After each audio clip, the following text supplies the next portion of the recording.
for more. A belief that no matter how great you are today, you can be even greater tomorrow. The greatest never settle.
When you look at greatness, there is a lot you don't see.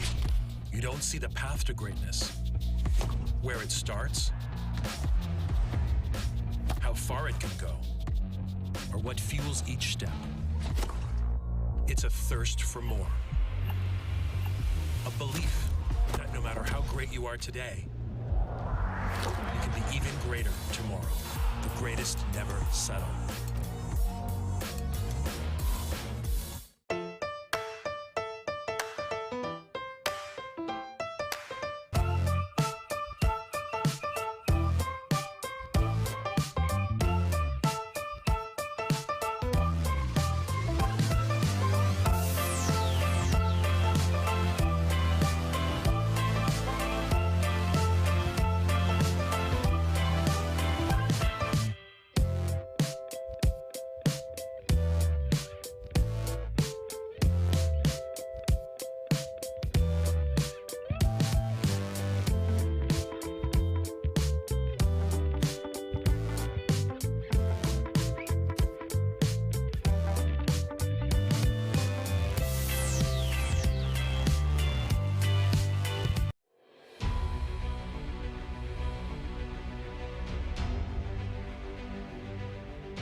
When you look at greatness, there is a lot you don't see. You don't see the path to greatness, where it starts, how far it can go, or what fuels each step. It's a thirst for more. A belief that no matter how great you are today, you can be even greater tomorrow. The greatest never settle.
When you look at greatness, there is a lot you don't see. You don't see the path to greatness, where it starts, how far it can go, or what fuels each step. It's a thirst for more. A belief that no matter how great you are today, you can be even greater tomorrow. The greatest never settle.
Sa team, mas kailangan namin higitan yung energy na bibigay nila kasi knowing nga na mas bata sila.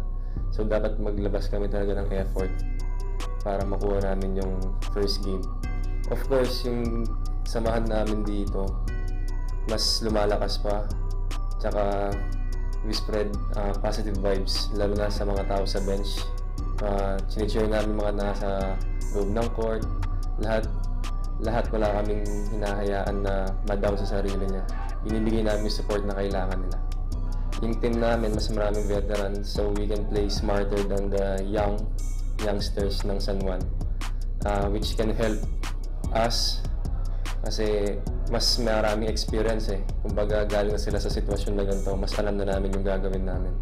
Yung team namin, lalo siyang nakuha namin lalo yung ngayon eh, yung band. Tapos yung team namin parang ngayon pa lang nung pagpasok ng playoffs, dun pataas ng pataas yung laro namin. Hanggang nakuha na namin yung timing namin, yung rhythm namin.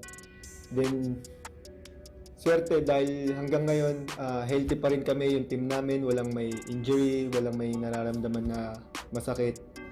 Syempre ako as a point guard, tsaka isa sa mga pinakabata ng team namin, syempre gusto ko yung kung ano yung energy na mabigay ko sa kanila, yung hustle, and paano ko mapagaling yung mga teammates ko as a point guard. Tsaka syempre lalo na yung team namin talagang more on defense kami. Syempre mas priority namin yung depensa. Yun. Ako yung parang naging energizer nila sa lalo na pagdating sa opensa. This team has been playing together for a while now, and I think we just need to play smart, and I think San Juan is going to be a really tough matchup for us, but we have mixed veterans and mixed younger players that could match up well against San Juan. As the captain, I guess I gotta show my actions a lot better, control my emotions with the referees, and just be a leader out there. And when the team is, when the team is down, encourage them, and when we're up, to stay humble and stay level, and not to get too complacent. The team now is anxious to play these last two games. We came from MPBL together and Vismin, and now we're in the finals, and we just want to finish this. God willing, game one is going to be a real key. we're hoping that we could strike fast and hard this first game, so we could get a 1-up on San Juan. I believe the key is winning game 1 for sure.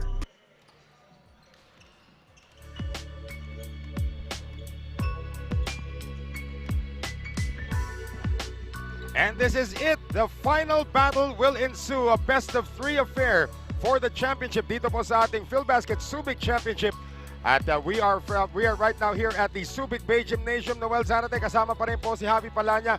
2 teams left standing to contest the first ever title here in Philbasket. Exciting matchup we have at our hands here at Gayan. This will be a best-of-3 affair. AICC Manila going up against San Juan Knights. Go for gold for the ultimate prize here, the inaugural championship of Philbasket. This will be a best-of-3 affair, and before we get things going, Ken Pangilinan was able to catch up with both coaches, Gerson Cabiltes of AICC Manila, and for the San Juan Knights Go for Gold, Randy Alcantara. I'm here with the 2 coaches who will battle it out in the best-of-3 championship series. Unahin ko na si AICC Manila coach Gerson Cabiltes. So Coach Gerson, you came off a very, very big statement win against the Santa Lucia Realtors. So what was your message to your boys going to that game? Kasi it was really intense. Yung intensity nung team nyo was at an all-time high during here in this tournament. Ganun naman talaga pag playoff battle. So ang sinabi ko lang sa kanila is you're only as good as your last game. So we beat Pasig, so we focus on the next one, and which is San Juan in this championship. And you watched that game against San Juan after you won. So what do you expect going into this match? Nakikita ko yung San Juan as a very hungry team. They're well coached and very disciplined. So it's gonna be a tight series talaga. Thank you, Coach Gerson. So sa kabilang dako naman, San Juan head coach, Coach Randy Alcantara. So Coach Randy, nakalaban nyo sila no elimination round. You in fact had a double-digit lead sa halftime, but yun nga, nakahabol sila and claimed that number 1 spot. So what do you think happened in that game? Sinabi ko nung halftime sa mga players, no, sigurado makakabalik siyempre yung AICC. So bumaliktad nung third quarter and fourth. Binigyan namin sila ng 32 points nung third quarter. So, malaki yun. Sabi ko nga, hindi nga natatapos dun sa first half yung game eh. So, siguro, mas ready sila, mas prepared sila nung game na yun. Kaya binibigay ko yung credit talaga dun sa game na yun para sa kanila yun. And Coach, alam naman natin, the San Juan Knights have a very vast championship experience. Although, yung mga players na dinala mo ngayon, relatively new sa ganitong setting. So, ano naging payo mo sa kanila going into this championship series? Nung pagpunta namin dito, talagang sabi ko, although ganito yung lineup natin, pero nandito kayo sa San Juan Knights, siyempre, winner team. So yun lang i-ano natin na baon natin. So nandito yung mga veterano natin, Squilari, La Jonard, yan, sila Alvin, na experience sa mga finals and sa mga championship. So maganda naman yung ginawa nila, guide nila sa mga players na to, and nakakatuwa at ng laki ng kaba ng puso itong mga players na to talagang lumaban para makarating kami sa finals na to. Pero syempre hindi mahirap, sobrang hirap yung dinaanan namin, hindi ganun kadali para narating namin itong finals na to, especially nung laban namin kahapon against Davao. Thank you, Coach Randy. So kitang-kita nyo naman, both coaches are ready for this championship series. Gentlemen, back to you. Thank you very much, Ken Pangilinan. Pag-usapan natin itong first meeting nila. Itong San Juan was actually, they brought a really good game plan. They kept the game low scoring until that third quarter nung biglang humataw itong AICC Manila. Here are the numbers from that game. That's right. San Juan was up by 10 at the end of the first half in that game. AICC was really struggling from the field, but JJ Collado was able to spark that attack. 8 straight points to begin the third quarter. And then 3 3-pointers from Collado and Gabo. Michael Mabulac also joining in on the party with 2 transition baskets. They forced a lot of turnovers from San Juan in that very important third quarter. They were able to tie the game at 38 after that. Orlan Wamar was scoreless until the 146 mark of that third quarter when he hit the three-pointer. It was a seesaw battle after that. Then Jmo Egolos gets the lead for AICC, 42-41 at the 4-minute mark. More free throws. At that point, more free throw makes ang AICC more than field goal makes. That's right. That's a stat that you pointed out on when that game was being done. 30 of 40. So that's 11 more free throws converted para sa AICC Manila. And among their heroes, of course, you did mention, Michael Mabulac came away with almost a double-double in that one. 19 points, 8 rebounds, the big constant para sa kanila. Michael Wico also had a great game. That's right. Michael Mabulac was the one who really carried the fight, especially on offense. He did the yeoman's job of trying to draw fouls from the bigs of San Juan Knights in that game. And then Michael Wico was also a big part of that third quarter run that they did. He scored 11 points in that quarter, was very, very important in that comeback, and they never looked back after that. Hesed Gabo also had a pretty good game there. 10 points along with 2 rebounds, 4 assists and 3 steals. So talagang most of them happening in the second half. But their captain, Jonathan Uyluwan, was conspicuously absent dun sa larong yun. He had 0 points on only 1 attempt, 0 rebounds, and 2 assists dun sa laban na yun. As we go over to the side dito, San Juan Knights, alam naman natin, in that game, Larry Rodriguez ang nagdala along with Ato Ular. So the two bigs were able to do the job para sa San Juan. But what happened to their backcourt? That's right. Orlan Wamar and Alvin Abando, two guys who really Coach Randy Alcantara really expects to step up for them game in and game out. They are the leaders, one of the 2 leaders of this team. Orlan Wamar is averaging 14.1 points per ball game. Si Alvin Abando naman 9.5 points per ball game. Orlan Wamar only 3 points. Can you imagine that? Yeah. And he only had 4 attempts the entire game after scoring 31 against the Davao Occidental Tigers. So that was really a very anomaly of a stat right there in that game, and that was the missing link that they had in that game. But of course, as a team, San Juan had a lot of good stats. Naubos nga lang sila after that big third quarter of AICC when they allowed 32 points. Now, of course, itong dalawang kupunan na to, they have some veterans in their lineup. Actually, Ken Pangilinan was able to talk to 2 former PBA teammates in Ron J. Buenafe of AICC Manila and Larry Rodriguez for San Juan. Kasama ko ngayon 2 veterans who knows how to win a championship. So kasama ko na ngayon si AICC Manila, Ron J. Buenafe. So Ron J, na-injure mo yung ankle mo. Yun nga, nag-post ka pa sa social media na sobrang kamusta na yung injury mo ngayon? So far, ganun pa rin. Medyo nababawasan lang yung pain kasi may mga medications naman na binibigay sa amin yung PT namin. So, hopefully, hindi ko maramdaman yung sakit ngayon. Ito, kalaban mo, yung former teammate mo in the program, si Larry Rodriguez. So, yun na nga, magkasama kayo ngayon dito sa Championship Series dito sa ka-Filbasket. So, anong masasabi mo dito sa mga katunggali mo? Actually, namamangha rin ako lalo na kalaban ko si Larry kasi lagi kaming magkakampi niyan before. Tapos, blessed din kasi napunta kami ng finals. Tapos, ayun nga, sila pa yung nakalaban namin. So, it's always been a challenge for us. Thank you, Ron J. So sa kabilang dako naman, San Juan big man, Larry Rodriguez. So same question, Larry. Ito, hindi mo lang nakasama mo rin manalo ng championship in the pro rank. So anong gusto mong sabihin sa former teammate mo na ngayon adversary mo dito sa championship? Good luck na lang siguro. Tapos laruin lang natin ng maganda tong series. And Larry, although yung San Juan rich in championship experience, karamihan sa mga kasama mo, mga bagito, kumbaga looking to make their mark dito sa finals first time. So as a veteran, anong payo mo do sa mga kasamaan mo na gusto magpaitang gilas dito sa finals? Mag-stick lang kami sa mga plano namin, sa mga coaches namin, yung mga prepare namin para sa series na to. Tsaka wag silang ma-pressure sa game. Labas lang nila yung kung anong laro nila mailalabas. Thank you, Larry. So these 2 gentlemen looking to add another trophy to their collection. Back to you guys. They were teammates in 2012 when Rain or Shine won a championship in the PBA. Tignan po natin itong AICC Manila. They finished with the best record in the league, 8 wins and only 2 losses. And in the quarterfinals, tinambakan nila ang Batangas as mas lalo nilang tinambakan ang Pasig no semifinals. That's right, and AICC really exercising their dominance, showing that they are one of the best teams and definitely deserving of that ranked #1 spot that they were able to secure after the end of the elimination round, and they really show that going into the playoffs, really playing well against M-Trans in Santa Lucia. Well, of course, itong si Michael Mabulac led the way once again in the win over Pasig, 88-68. 15 points, Chris Bitoon, our best player of the game, then 13 points, 4 assists, but it was really the third quarter, or make that the second quarter, when the game was pretty much decided in that one. para sa AICC Manila. Para naman dito, tignan natin yung mga stats in that game. It was like complete dominance for the white shirts there. That's right, complete dominance. They did it with their defense. From the start pa lang ng game na yon, pinukpukan na nila agad yung pressure, and they didn't let Pasig Santa Lucia get their rhythm at any point in that game. There were some moments that they relaxed, but majority of that game they really played nearly perfect game.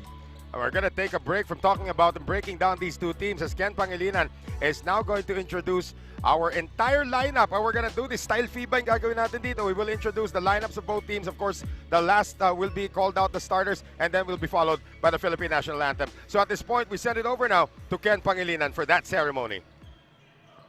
Magandang gabi mga ka-Filbasket! Welcome to the Filbasket Finals! It's game 1 of the best-of-3 final series of the 2021 Filbasket Subic Championship presented by Coca Life.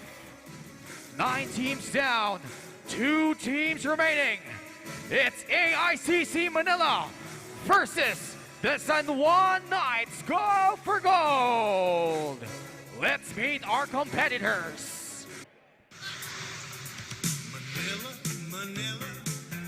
Introducing first, your AICC Manila. A 5'10 guard from Mabalacat, Pampanga, number 10, Cab Almeria. A 6-foot guard from FEU, number 11, RJ Ramirez. A 6'2 forward from Philippine Christian University, number 20, Steven Siruma. A 6'4 forward from Far Eastern University, number 21, Mark Bringas. A 6'3 forward from San Beda University, number 4, JR Taganas. A 6'6 center from Far Eastern University, number 8, Jamo Egilos.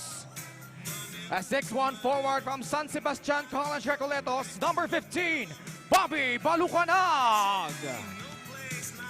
A 6-feet guard from Golden West College, number 1, Jonathan Uiluan. A 5'10 guard from the University of the East, number 18, Philip Manalang. A 5'8 guard from St. Clair, number 27, Chris Bitoon. And now their starting 5. At forward 6'4 from Subic Lyceum, number 23, JJ Collado. At guard 5'9 from Mapua University, number 7, Hesed Gabo. At 6 feet forward from San Sebastian College Recoletos, number 29, Michael Wigo. A 6'4 center from Jose Rizal University, number 31, Michael Mabulac. And a 6'2 guard from Emilio Aguinaldo College, number 9, Ron J. Buenafe. Their head coach, Gerson Cabildes. Their assistant coaches, Noy Catalan, Joseph Guion, Florian Pineda, Harold Dang, L.A. Rasho, Dan Xavier, team manager Cab Almeria, and team owner Aldwin Almeria. Your AICC Manila!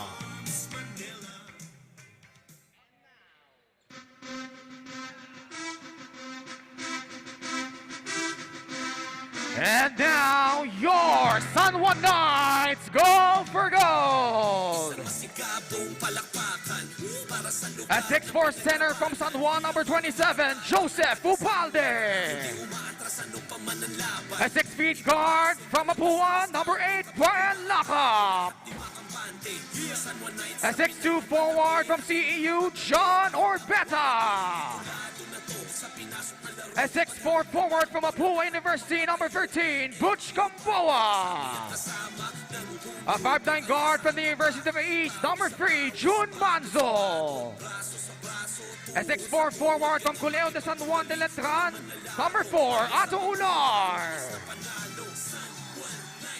A 6 feet guard from Mapua, Pao Hernandez. A 6'5" center from Philippine Maritime Institute College, Larry Rodriguez. A 5'6" guard from Central Escolar University, Orlan Wamar. A 6'2" guard from Culeo de San Juan de Letran, Rhenz Abando. And now, the starters for your San Juan Knights go for gold. A 6'7" center from Mapua University, number 15, Christian Bunyag. A 6'5" forward from San Sebastian College, Recoletos, number 34, JM Calma. A 6'2" forward from Nocum Memorial College, number 22, Jonar Clarito. A 6 feet guard from Mapua University, number 10, Adrian Nocum.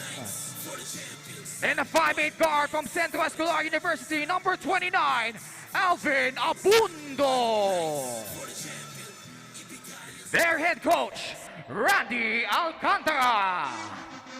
Assistant coach, Yong Garcia, Nani Epondulan. Team manager, June Usman. Team governor, Chris Conway. And team owner, Jingboy Estrada. Ladies and gentlemen, your San Juan Knights go for gold. And now, our Philippine national anthem.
Our game officials, crew chief, Jojo Belnas, referee 1, Ruel Tolentino. All right, we have now met all the players as Ken Pangilinan has introduced everybody, including the assistant coaches, including all of their relatives.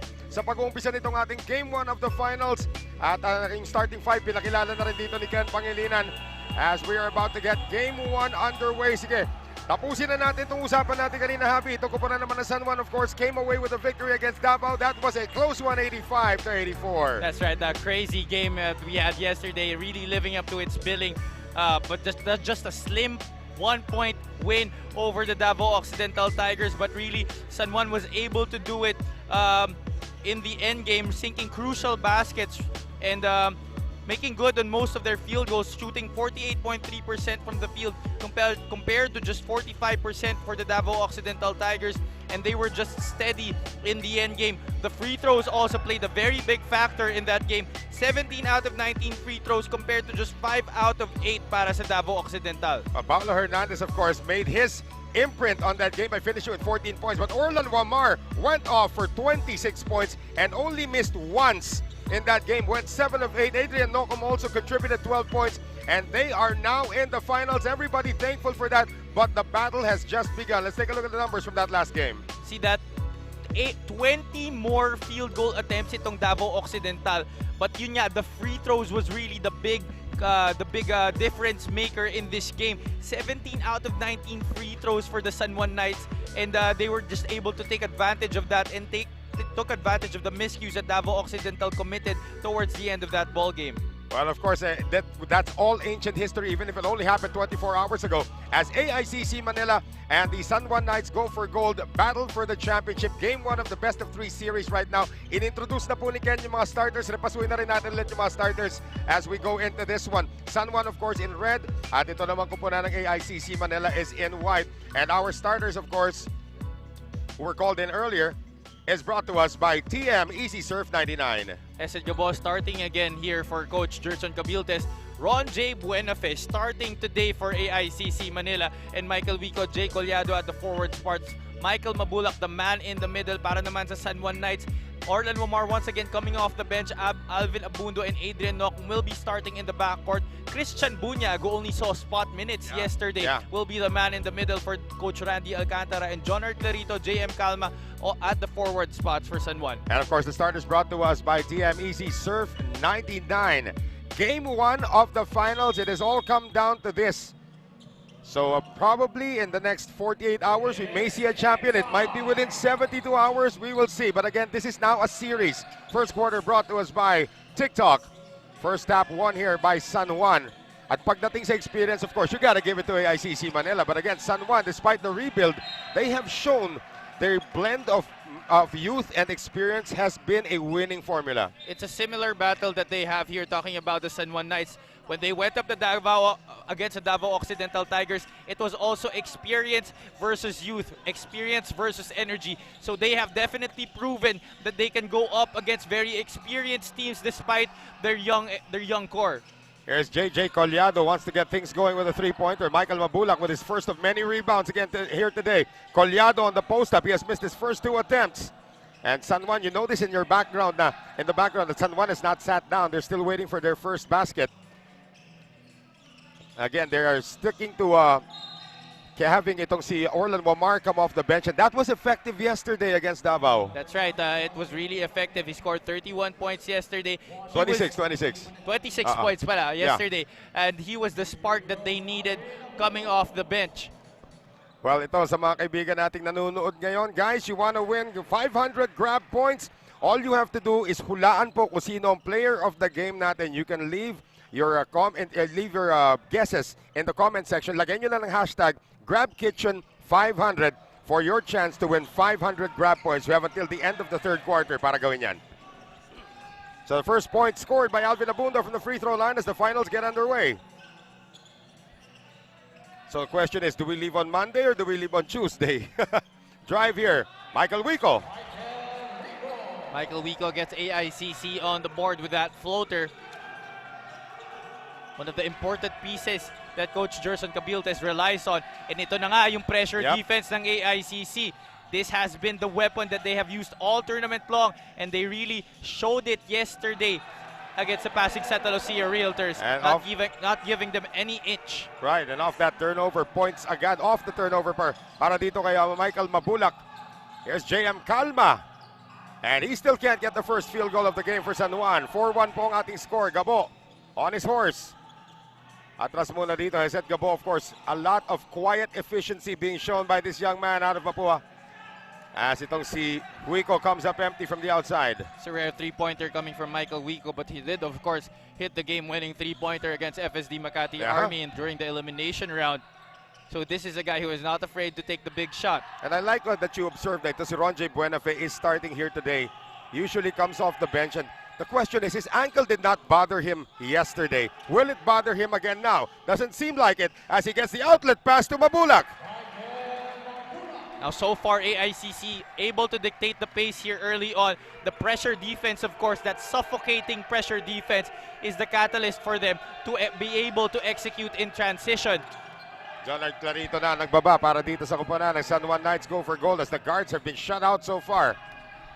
No field goals yet for the Knights, and we have 7:20 remaining here in the first. Bunyag thinking 3-6 to shoot. Bunyag on the spin. That's a great defensive stance there by JJ Collado. And nabubulaga itong bigs ng San Juan Knights here early on. The more experienced frontline, JJ Collado and Michael Mabulac working hard on defense there to force that turnover. 6-1 for AICC Manila. Mabulac scored 4 points in that stretch already. Entry pass to Mabulac, almost lost it. Working against the taller Christian Bunyag. Tries to go cross court na. Tapikan siya ng bola. Outlet pass ngayon. Here's Adrian Nocum going sky high and more free throws coming up for San Juan. It's important to note when San Juan was able to build the double-digit advantage during that elimination game against AICC, they were playing a lot of 2-3 zone in that. That was one of the reasons kung bakit nahirapan itong AICC Manila to get points on the board because they don't really have a lot of shooters in their stable. Oh, they will shoot. The question is the consistency lang. As of course these free throws are brought to us by Wilson, the official basketball of the Philbasket Subic Championship. A couple of games ago, they went 1 of 9 from the three-point range. At talagang it's not their cup of tea. Itong kupunan ng AICC Manila. We do see some spot threes coming from the guys like Philip Manalang, Hesed Gabo, but not really yung inaasahan mo like Orlan Wamar for San Juan. They are number 1 in a lot of offensive categories, just except for the three-point shooting.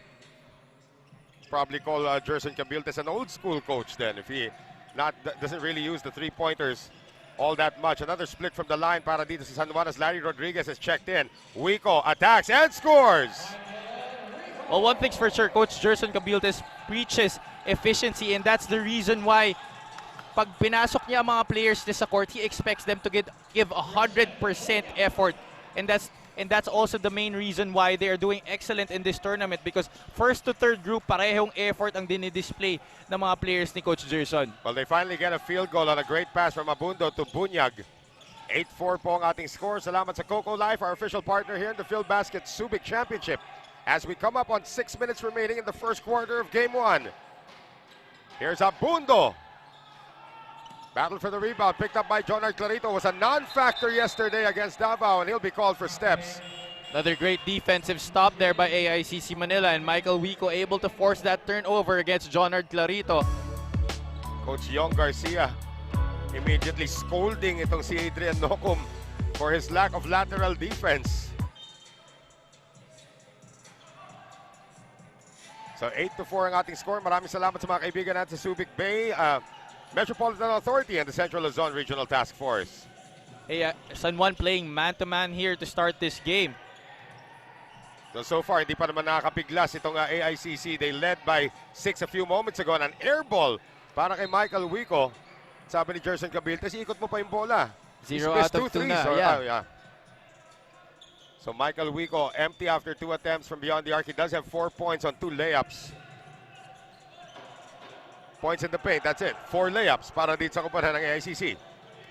That really is their forte. They like to exercise their dominance inside the interior. Clarito waiting for some movement. 9 on the shot clock now for the Knights. Attacks Wico. Clarito aangat, too strong. And there's Larry Rodriguez. That's what Larry's going to give you all day long. Offensive rebounds and stickbacks. That's right. And San Juan was able to go through their offense in the post. That's what they like to do. 8-6. So itong kupunan ng San Juan Knights sticking close the same way they did against Davao yesterday in the semifinal. Very emotionally charged match as Ronjay Buenafe misses his first attempt. Mabulac with another offensive rebound. This time he'll try to attack. Etong si Bunyag fires from 20 and he hits it. That is a rare drive and pull up by Michael Mabulac from mid-range. Must have learned that from Gabby Espinas naman. So 10-6 ang ating score. Clarito wanting to attack the smaller Michael Wico. Dishes it over to Bunyag and he gets it to go. AICC knows how valuable their guard play is this whole tournament, so they're letting San Juan initiate their offense through the post, but that time Jonard Clarito was successful in making a play for Christian Bunyag. Bunyag with 4 points already in this game so far. Isolation ngayon. Buenafe against etong si Clarito. They get the switch. Buenafe now attacks the defense. That's just a great play for AICC Manila, forcing the switch where Buenafe could actually beat Bunyag on a foot race. That's right. Doesn't look like the ankle's bothering him right now. On offense, tignan natin kung masusubukan siya sa depensa. They lob it inside now to etong si Clarito, and it is saved. Wico looks hurt though. He's holding on to his leg. Pull up para dito kay Hesed Gabo. And he goes down, and he looks hurt as well. A lot of bodies flying on the floor in that possession. Abando pulls back over to Paulo Hernandez. Had 14 points yesterday, including a couple of threes. Pico giving up the foul there so that he could be subbed out. Let's take a look at our TikTok move of the game. On that switch, Ron J. Buenafe ginawang cones ang depensa ng San Juan.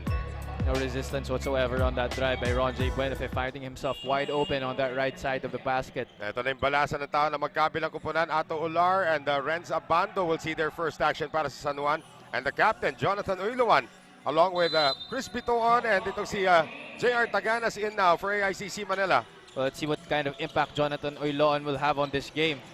He was scoreless in that elimination game round. Only one attempt for Uiluan in that game, and the first attempt for Hernandez from the outside is good. This guy played spectacular yesterday and exercised great composure in the end game, hitting a lot of crucial shots to be able to tow his team to victory. Yeah, came away with 14 points, 3 of 6 shooting from beyond the arc. Field goal numbers, percentage-wise, hindi nagkalalayo, pero itong kakupunan ng AICC Manila with the advantage there. They have not been to the free throw line, though. San Juan has already. Taganas on the turnaround, trying to beat the shot clock buzzer. That's going to be a shot clock violation. And maganda dito kay Paulo Hernandez, he has expanded his repertoire on offense. He's usually known as a shooter, but a lot of post plays yesterday and inside incursions for this Mapua Cardinal. And yeah, Coach Randy Alcantara was raving about him when we were talking to Coach Randy before the game. He was a high school MVP and one of the key factors in Mapua's campaign in the upcoming NCAA season. Philip Manalang is going to see his first action of the game. Orlan Wamar finally in para sa San Juan Knights go for gold with 2 minutes and 38 seconds remaining in the first. Away from play, Hernandez and Bitoon. And that's going to be a pull on Chris Bitoon. Just see how brave this guy, Paulo Hernandez, is. No fear going up against the veterans of AICC. Let's take a look at this one more time. Pagpwesto rito, they say that itong si Bitoon, hinila nga niya. Couldn't tell from that angle. They have 15 to shoot though. Wamar on the inbound. Larry Rodriguez, medyo malapit. Is a sideline, tries to get it off the leg of Taganas, who was ready for it. Manalang in the front court. Uiluan transition 3. Not there. And the save by Hernandez. Low scoring pa rin tayo. Again, this is another San Juan-paced first quarter. AICC tried to up the tempo earlier, pero nakadikit pa rin itong kupunan na San Juan Knights go for gold. Rodriguez from 20. Yes! Well, I was going to say that San Juan should get some points inside and try to draw fouls because AICC is already in the penalty.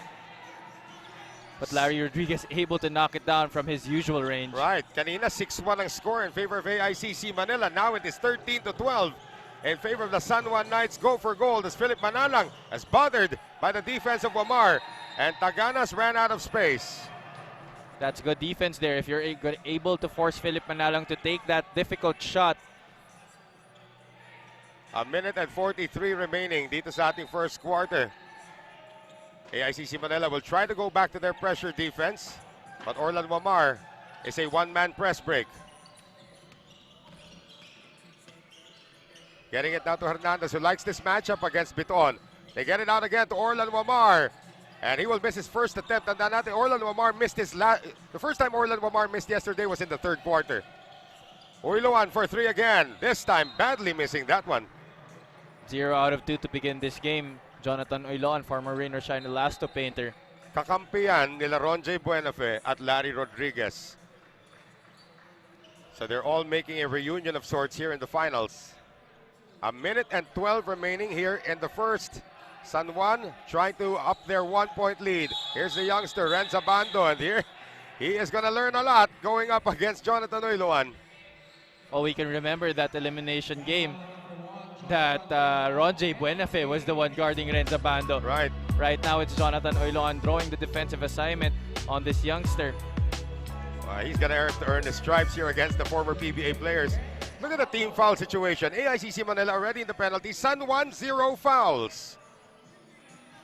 Well, they're playing excellent defense right now to begin this game, forcing AICC into shots that they don't really like taking. In between the 2 free throws of Abando. And this comes early. 1 minute and 7 seconds remaining in the first. Ayan na yung improper bench decorum para sa AICC Manila.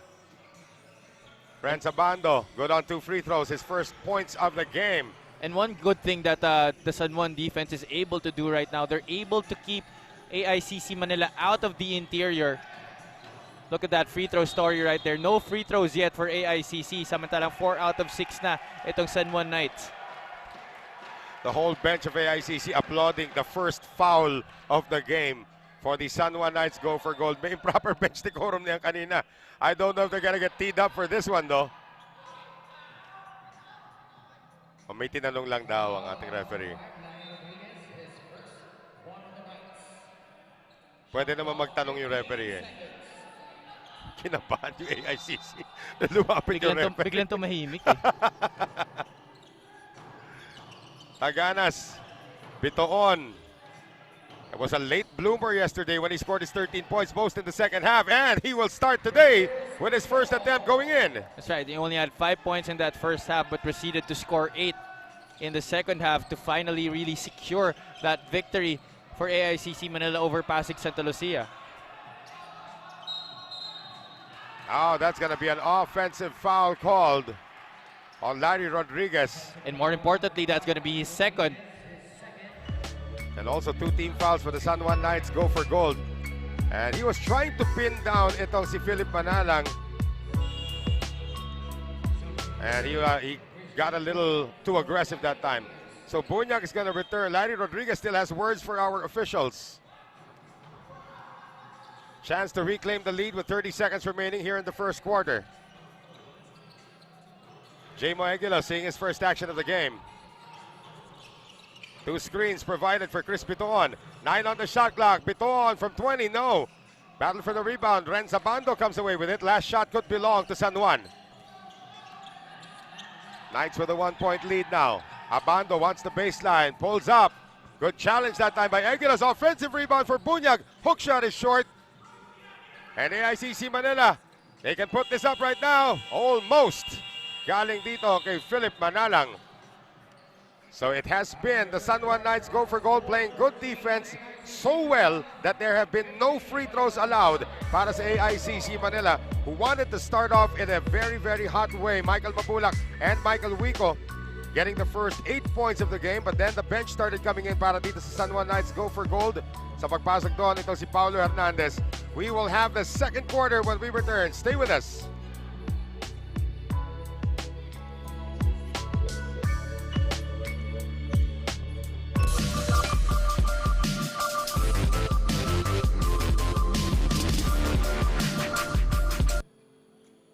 When you look at greatness, there is a lot you don't see. You don't see the path to greatness, where it starts,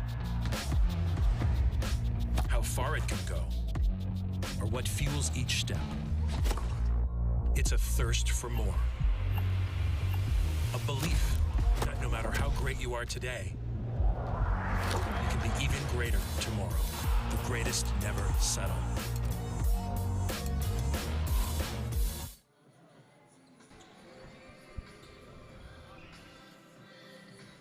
Back with us here at the Subic Bay Gym. Second quarter about to get underway. Orlan Wamar has been quiet so far, 0 for 1 coming off the bench. That was the theme yesterday against Davao, but then he went off for 26 points in the win. That's right, and I'm sure AICC Manila's game plan is hedged upon itong si Orlan Wamar and Alvin Abundo. They don't want to let the backcourt duo explode here in this game because they know that they will inspire the rest of their roster for San Juan. Second quarter brought to us by Grab Food. Manalang goes down, no whistle. Here's Chris Bitoon. Trying to get inside, the stretch too strong. Here comes Orlan Wamar. Takbuhan na naman para sa San Juan. Great pass over to Rhenz Abando for the layup plus the foul. San Juan giving AICC a dose of their own medicine right there, running the transition break after securing the defensive rebound. And you see what the San Juan Knights defense is doing. They're really keeping them out of the interior. Although Chris Bitoon was able to hoist that layup up, it was a miss and it was a tough shot to make. They're really keeping them out of that post play being initiated by their bigs. That was a very, very tough pass para dito kay Orlan Wamar, one of the leading assist men in the league as well. So Rhenz Abando now 5 points off the bench. Randy Alcantara knows that this is going to be a long grind against the #1 team in the league. AICC Manila only 2 losses the entire tournament. And San Juan was not one of those teams to deal them a loss. That's right. At one point in this tournament, they did have a 7-game win streak. That's right. Before losing to Pasig Santa Lucia in their last game of the tournament. 3-second violation ang may tatawag dito kontra sa AICC Manila. 18-14. This is the way San Juan likes it. Low scoring and grindy. Meron bang word na gano'n? Grindy. Well, of course, for those of you who are grinding with us dito sa ating coverage at mahuhulaan nyo po kung sino yung ating magiging best player of the game, just leave your answer in the comment section kung sino tingin nyo magiging ating best player of the game. At gamitin nyo ang hashtag GrabKitchen500. Once again, hashtag GrabKitchen500 for your chance to win 500 Grab points at the end of the game. So hanggang end of the third quarter nyo po, pwedeng isubmit yung entries nyo kung sino yung ating magiging player of the game. At ito na naman, napituhan na naman si Jonathan Uyloan ng foul. Yeah. This has been one of the reasons why he has been struggling to get his production going these past few games. Masyado siyang nababother sa mga tawagan. And he gets really frustrated because of it. And as we mentioned before, the guys who will take the longest to adjust to the letter of the rule are the ex-pros. That's right. Because they're used to so much physicality, especially at the PBA level. And dito talaga, kung ano yung foul from day one, yun na talaga yung foul for the entire tournament. Yeah. Randy Alcantara. I don't know who he's talking to. Is he talking to Philip Manalang? It's as if Philip Manalang may have done something to one of the players, and Randy Alcantara is taking exception to it.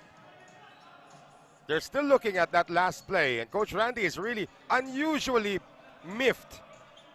It's usually his assistant coaches who do the talking. Yeah. So let's see what happened here again. So they say he flopped, but then when he got up,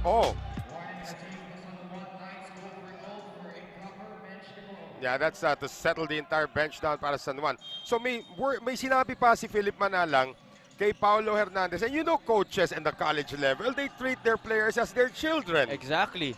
And they will definitely stand up for them. And here's another call that doesn't go AICC's way. And offensive foul called on Bobby Balucanag.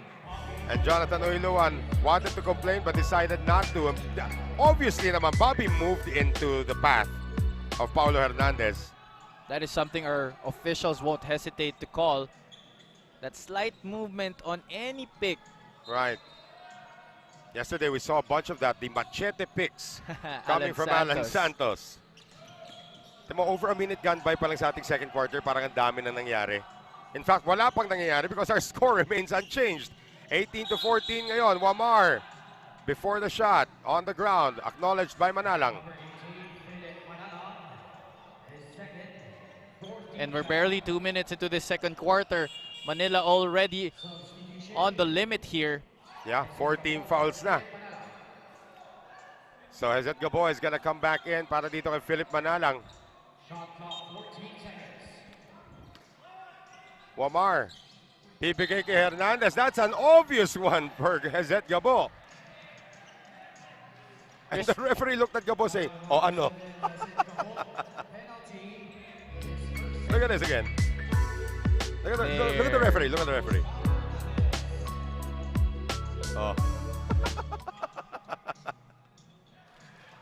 It's like kitang-kita ka, boy.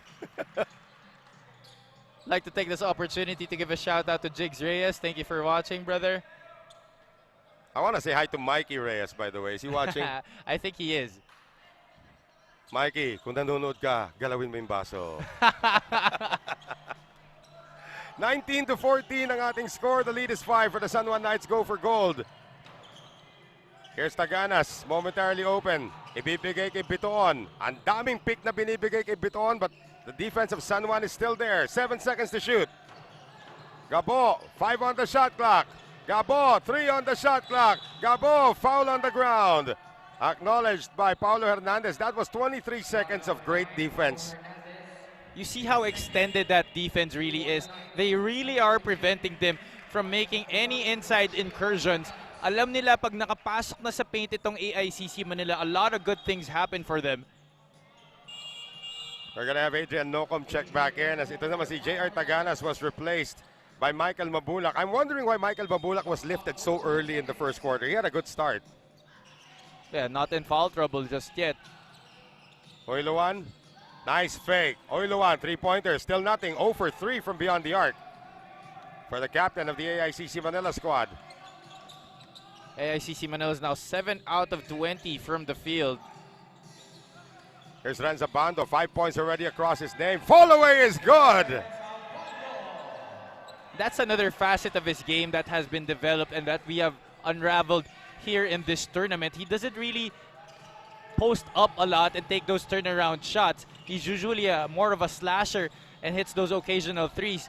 Pero nakita natin dito sa tournament when he started playing, hit a lot of Kobe-esque turnarounds. That's right.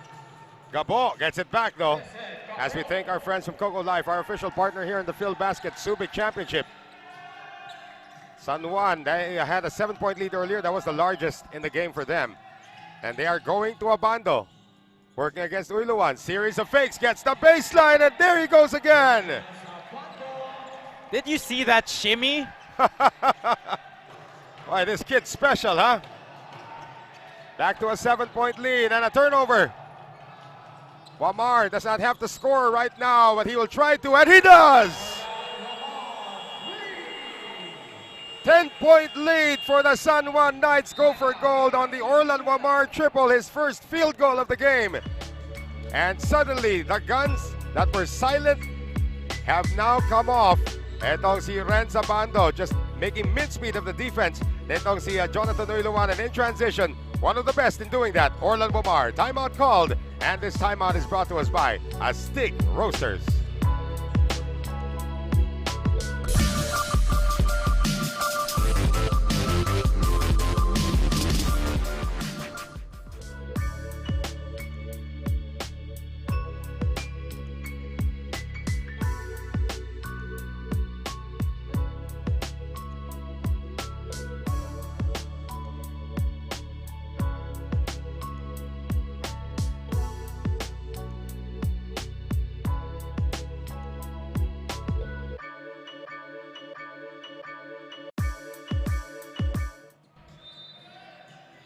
And back with us here sa Subic Gym, where the onslaught has begun now for the number 3 seed San Juan Knights. Go for gold. Boss Buddy Encarnado and the Commissioner Jai Reyes still here. We will have them on hand for our awarding ceremonies tomorrow, where we will unveil our most valuable player and our mythical team. They call it the Philbasket All-Tournament team. And Javi Palanya will be handling the emceeing duties in that one. And before the shot of Michael Mabulac, foul ang may tatawag, acknowledged by Christian Bunyag.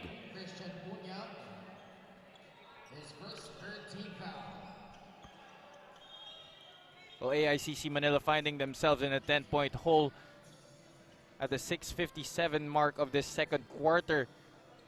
That sounds pretty much like what happened the first time they met. San Juan led by 10 at the half. And AICC still won. So talagang no panic yet. Jerson Cabiltes knows it's a long game. Less than 7 minutes to play here in the second. Wico is going to be called for a 3-second violation. Great collapsing defense there by the San Juan Knights. An excellent discipline not to go for the up fake. Here's Wamar. He had a 3 earlier. Gets it over to Ato Ular, his favorite angle. And that one rolls in. 12-point lead for San Juan. He has hit that shot at a very consistent rate, especially in the last few games. We'll say for that corner 3-pointer the other day. Di mo talaga makalimutan, ano? Hindi Wala talaga. makalimut talaga, eh, no? He missed that, by the way. 28-16, 3-pointer. Gabo in and out. Another rebound to San Juan. Coming up on 6 minutes remaining here in the first half. Suddenly, napakuna sa 16 ang AICC Manila. Here's Clarito finding Ular, now working the post. The lefty goes up, and he rolls it in again. He is just brimming with confidence, this kid. Remember the interview Ken had yesterday? Kahit magkamali siya, he's still gonna keep on doing his thing. And that's just a testament to how Coach Randy Alcantara gives trust to his players, especially those in his rotation. Double foul called, one of them acknowledged already by Bobby Balucanag. As we see this move again, Ato Ular. So hard to guard a lefty, let alone a 6'4", 6'5" lefty who knows how to use the post. And Bobby Balucanag just let Ato Ular go to his strong side there. This will now result in a jump ball. Possession will go to San Juan. Starters slowly coming back in. JJ Collado also returns now para sa AICC Manila. JM Calma, who got the start today, will check back in for the San Juan Knights go for gold. Hernandez, iiwanan lang si Siruma. Ito na si Mabulac and he denies. Ito si Adrian Nocum. Not everybody can do that. Yeah. Perfect timing there by Michael Mabulac. We will have a timeout call by the San Juan Knights. Go for gold. They have their largest lead of the game, 30-16. And this timeout is brought to us by Astig Roasters.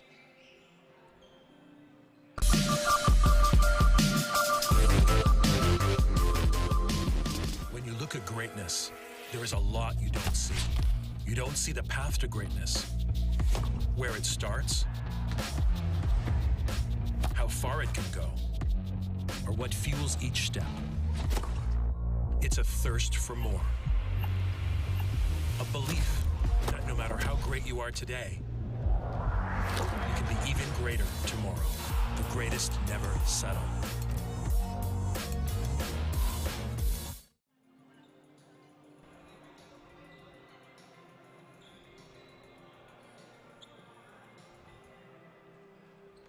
Bago tayo magpatuloy, shout out para dito kay John Mancia and family from Pasig na nasa Subic ngayon para daw mag-swimming. Pinapabati kayo ni Direk Freddy Picardal. Shout out!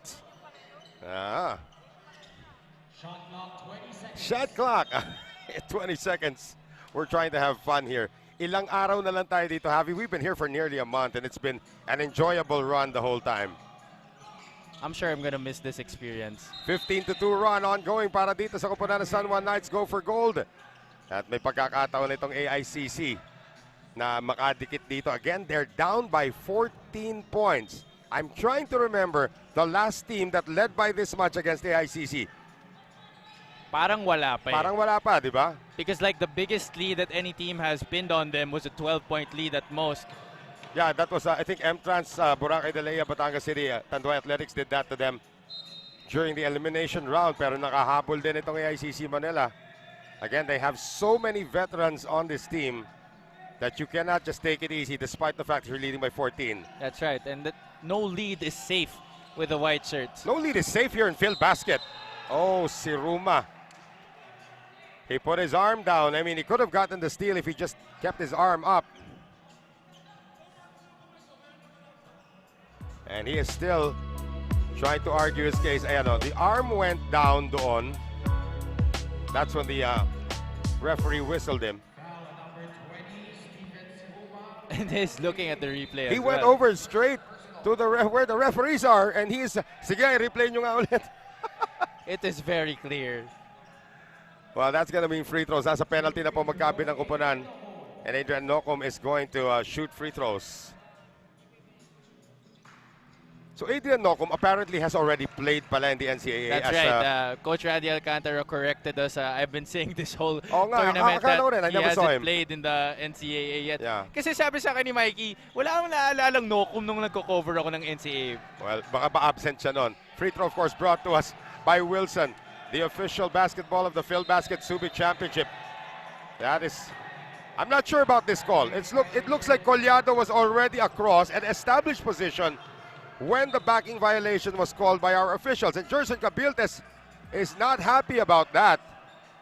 And I'm with him on this. I think nakatawid na si Collado. Well, it's very tough kasi on that logo, yeah, hindi mo makita yung guhit eh. So minsan hindi mo talaga malaman kung saan ka talaga, kung nasa backcourt ka pa or nasa frontcourt ka na.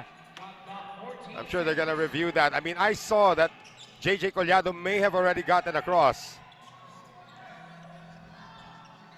Nevertheless, San Juan with a chance to add to this 16-point lead. And there's going to be a foul away from play. And Randy Alcantara says, come on, let's go. Oh, a technical foul has been called. Check that.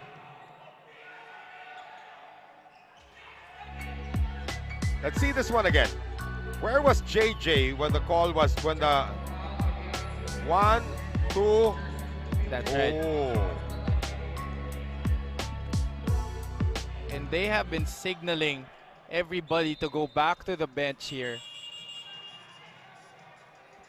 And Jerson Cabiltes is, as much as he's angry with the officiating right now, he's also angry at his team for allowing this to happen.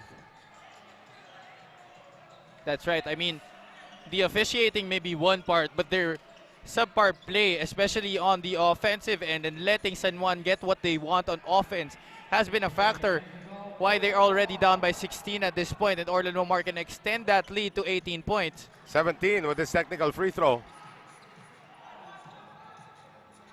So with 4:58 remaining, this is going to be the largest hole that AICC is going to have to come out of in this tournament.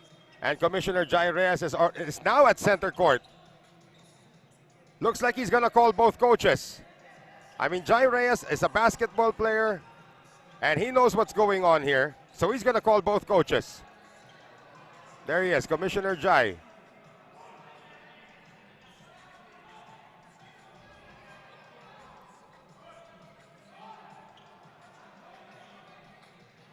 Maybe we can get Commissioner Jai Reyes to join us here later on just to clarify that, because you know, these are all preventive measures, but you don't want to let this game get out of hand. Well, especially here, this is game 1 of the finals. And a foul called as we have a player down. That's Jonard Clarito. And Stephen Seruma seems to be the suspect here. Yeah, and Jonard, of course, hindi basta-basta magpapa-isa yan. So our security has now stepped in already. Bunyag being pushed back. Michael Mabulac pushing everybody back. Yong Garcia pushing everybody back. They want to make sure that all the tempers are checked here. This is getting out of hand here. Maganda nga itong ginawa nila. I mean, the security was brought here for a reason. Buti na lang, ang dami natin security dito. And they're twice my size. I won't say what your size is anymore. They're twice my size nga. Tempers are running high. Tandaan natin, this is for the championship. It's only game 1, we know. And if you look back at the rivalry nitong dalawang kuponan, there's really not much in terms of rivalry. It's just two teams that are hungry for the championship. And I thought we could have seen something like this yesterday with Davao and San Juan. Almost. Pero yung nangyari, infighting ang nakita natin.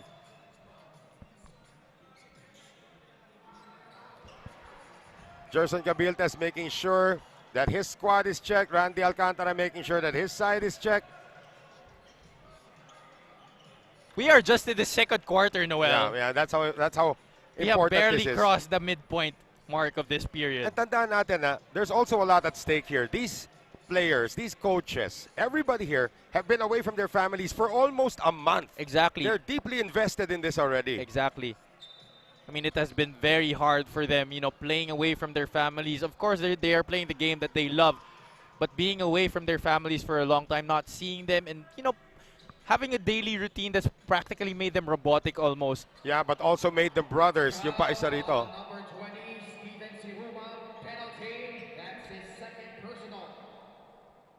And Ron J. Buenafit telling his teammates to settle down. I think technicals will be issued on both benches here. Hold on. Double technical on AICC Manila and San Juan Knights go for gold benches. That's it. They offsetting technical fouls just to make sure that everybody just behave. Siruma has already been replaced by Ron J. Buenafe. Hasta si Jonard Clarito misses the front end of 2. Ang nakakatuwa pa dito, yung veterans pa yung mga umaawat dito talaga. I mean, it's like, guys, come on, let's play. So the lead is now up to 18 points. Biggest lead for San Juan. Biggest deficit that AICC Manila has to climb back from. Pinilit ni Wico makapasok, and it looks like somebody's down. Nocum looks like he's okay. Got hit in the chest.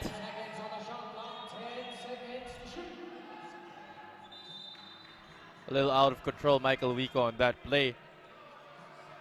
San Juan defense really clamping on every AICC Manila player that tries to drive inside the paint.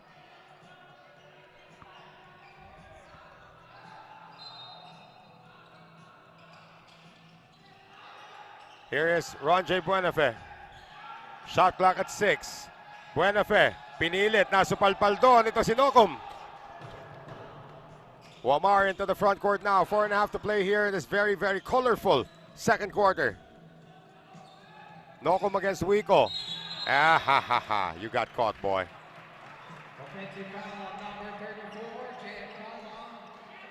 There is a timing in that at na-excite si Nocum. No, yan pa lang. Parating pa lang yung pick, na-excite si Nocum. Uy, magkakapick ako.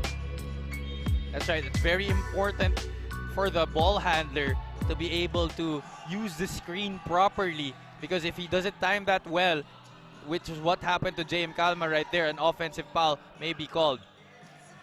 Still nothing from beyond the arc, if I'm not mistaken, for AICC Manila. Yep, they're 0 out of 7 from downtown right now. And the rebounding really dominated by the Knights here. Great defense by Buenafe, just ran out of space. John Clarito just put his head down and bahala na.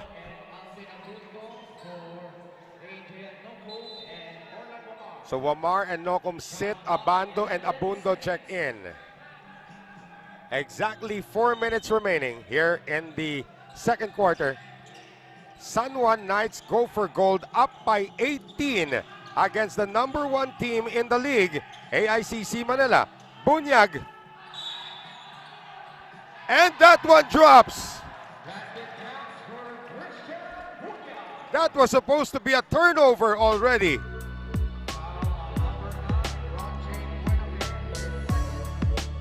That was the right call by our officials.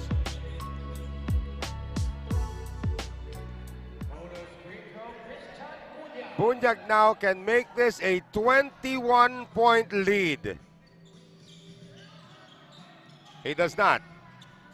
It's a 20-point advantage now for the San Juan Knights go for gold. Kanina pa po nasa 16 ng AICC Manila. They were in fact leading at that point. Wico blocked again.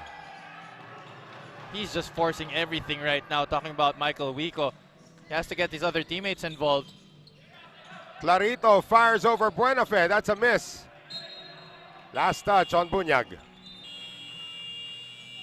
And a timeout called by Jerson Cabiltes.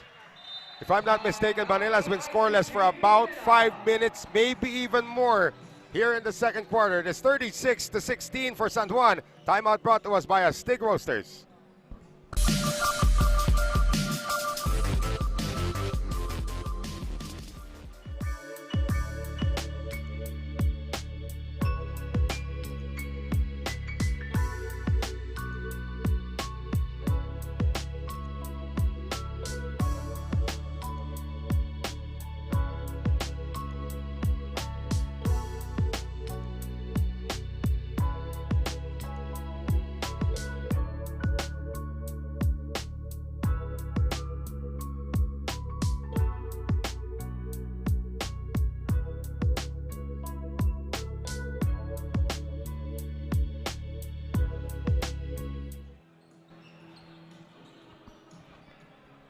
Back with us here inside the Subic Bay Gym.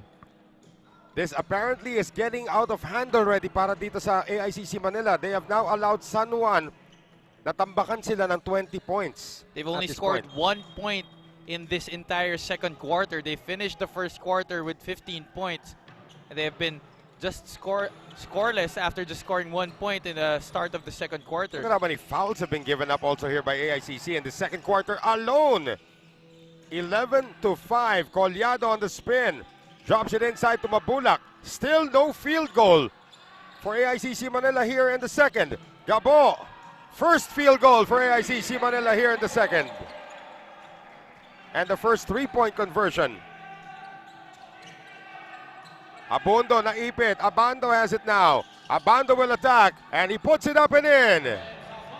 Boy, Rhenz Abando, the first guy in double figures in this ball game, now with 11 for the former UST Tiger, now Letran Knight. 38-19, Gabo, ihulog, lalabas, Collado for 3. That is short. And here comes Alvin Abando out of the pack with the ball. 2.5 to play here in the second. They want Abando to post up Uiluan.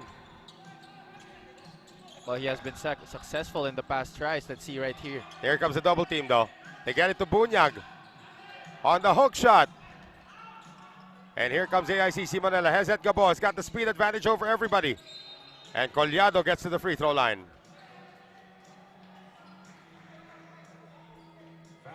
Great play there made by Hesed Gabo, leaving it for JJ Collado. But I would have suggested that he made the crossover and made a move to the left. He was already free there. Yeah. Mas sumikip ang depensa dun sa gitna eh. And you know this as a player, Minsan Javi, it's so easy for us to see it, pero as a player, pag na-eclipse ka, hindi mo na alam eh. That's kung right. saan ka dadaan eh. Because as a player on the court, you have to think on your feet. Well, this is now down to a 17-point lead. Ang kagandahan para kay Jerson Cabiltes, this demolition by San Juan is being done in the second quarter. He still has the remainder of the second and 2 more quarters to overhaul this. I wouldn't want to be in the locker room at halftime if I was AICC. And ngayon pala, sinisigawan na niya yung mga players niya nung huddle, di ba, nung nagkahiwalayan kanina? Sinigawan niya talaga lahat. There was one point they lost. I'm not sure what tournament, not this tournament, but nung natalo sila one time, pinag-stairs niya itong mga player niya. Buti na lang, walang third floor itong gym natin. Less than 2 minutes remaining. Pero doon sa Best Western, maraming hagdan doon. Oo nga, maraming hagdan. Here's Abando. And he scores. The shooting of San Juan in this second quarter is also off the charts. They're at 54% right now. Gabo, nakabawi. And that's a good sign for Jerson Cabiltes as Hesed Gabo. Nagbabaga na ang kanyang kamay. But they're going to need a few stops as well. Ular providing the pick now for Abando. Some Letran action going on upstairs. And here is Abando now. Getting the same pick now from Ato Ular. Abando for 3. Buenafes, let's push. Crossover, Ron J. Buenafes, so good at this. Deceptively quick. Gets it over now to Mabulac. Uiluan, momentarily open, not anymore. 10 to shoot, pick and roll action between him and Bobby Balocanak. Extra pass to Michael Mabulac, who gets it to go, plus the foul. That's great ball movement for AICC, which was visibly absent, especially for the majority of the first quarter going into the second period. That was our grab food delivery of the game. Bitoon and itong si Manalang check-in.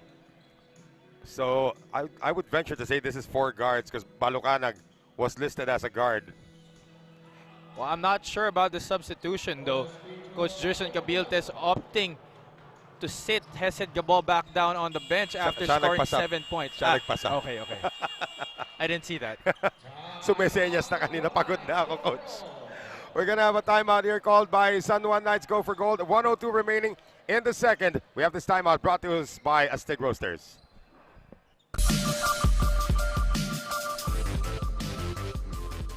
When you look at greatness, there is a lot you don't see.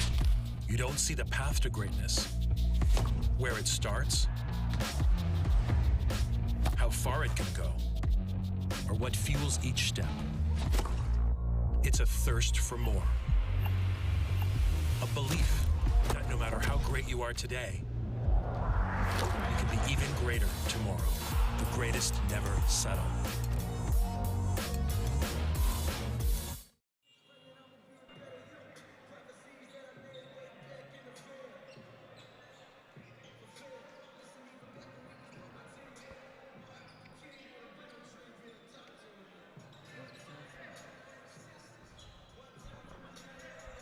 AICC Manila embattled right now, but the good news is they're only down by 14. Kanina 20 po yan. This has been a San Juan Knights second quarter. They have owned this by virtue of what was at one point a 17-1 run. Well, it's important they finish this quarter strong to make their lives a little much more easier going into the second half. You don't want to be down by a big margin, especially against a San Juan team. Salamat sa mga kaibigan natin sa Subic Bay Metropolitan Authority and the Central Luzon Regional Task Force. Nagtutulalizing na naman si Tikboy as Wamar misses from the outside. Ular tries to save it, cannot. Nawawala pa yung card. Ayun, nahanap na. Tulalizing moments. A chance na naman for AICC Manila to inch even closer. 13-second difference between the clocks. They can go 2 for 1 here. Naitawid na nga into the front court without the shot clock moving. Pick by Mabulac. Manalang. They zip it out to Uilawan. Favorite angle. Yes! First tray in 4 tries for the former Rain or Shine Elasto painter. It is down to 11. Abando. Rodriguez says, let's take the last shot. Wamar wants the isolation against Bitoon. Wamar, three-pointer is missed. And Mabulac and Wamar looking at each other at the end of that. But this has suddenly become a manageable deficit for AICC Manila to come back from 40 to 29 at the end of the first half. A colorful first half in Game 1 of the finals of the Philbasket Subic Championship presented by Coco Life. We'll have the third quarter when we return. Stay with us.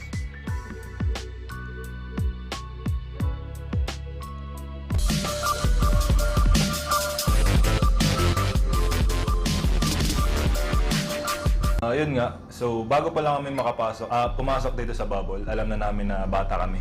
So expect na namin na lahat ng teams, mas veterano sa amin, mas yung mga ex-pro, may mas experience. So kanina sa game namin against Davao, alam namin na may mas experience sila. Pero yun nga, ginawa lang namin yung game plan. Sumunod lang kami sa game plan, sa sistema. And hopefully sa finals against AICC, alam namin na veterano din, mas madaming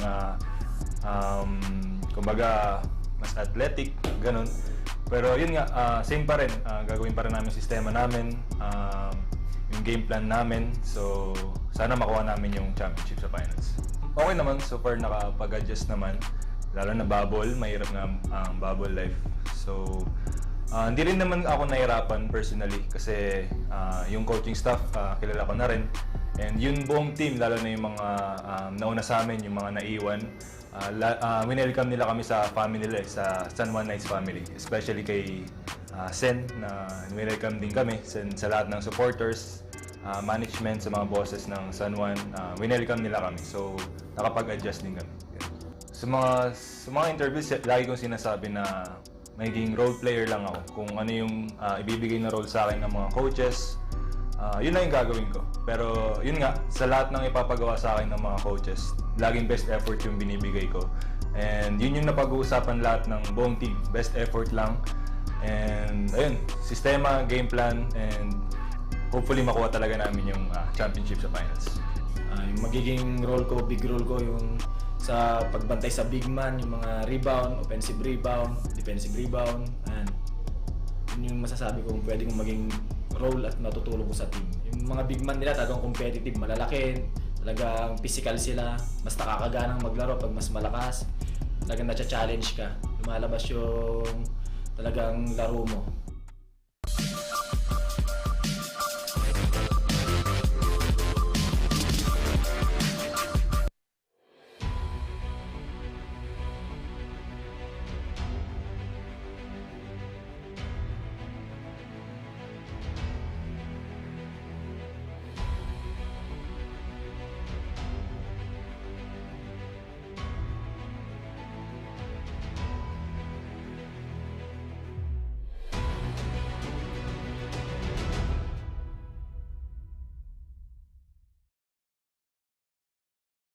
When you look at greatness, there is a lot you don't see. You don't see the path to greatness, where it starts, how far it can go, or what fuels each step. It's a thirst for more. A belief that no matter how great you are today, you can be even greater tomorrow. The greatest never settle.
When you look at greatness, there is a lot you don't see.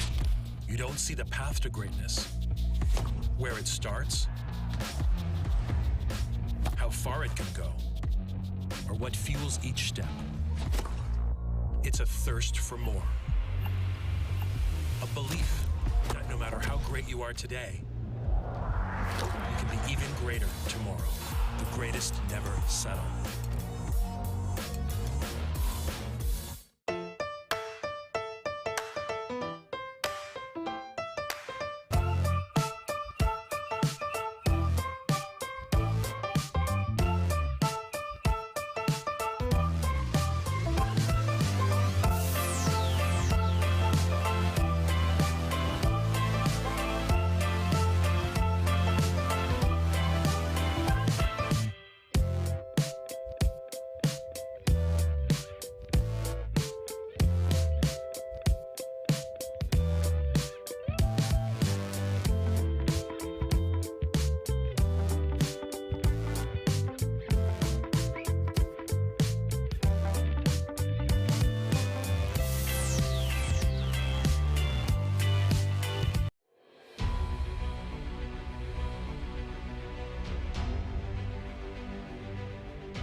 When you look at greatness, there is a lot you don't see.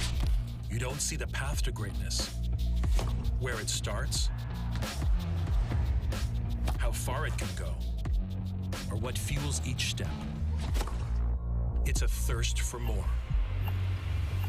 A belief that no matter how great you are today, you can be even greater tomorrow. The greatest never settle.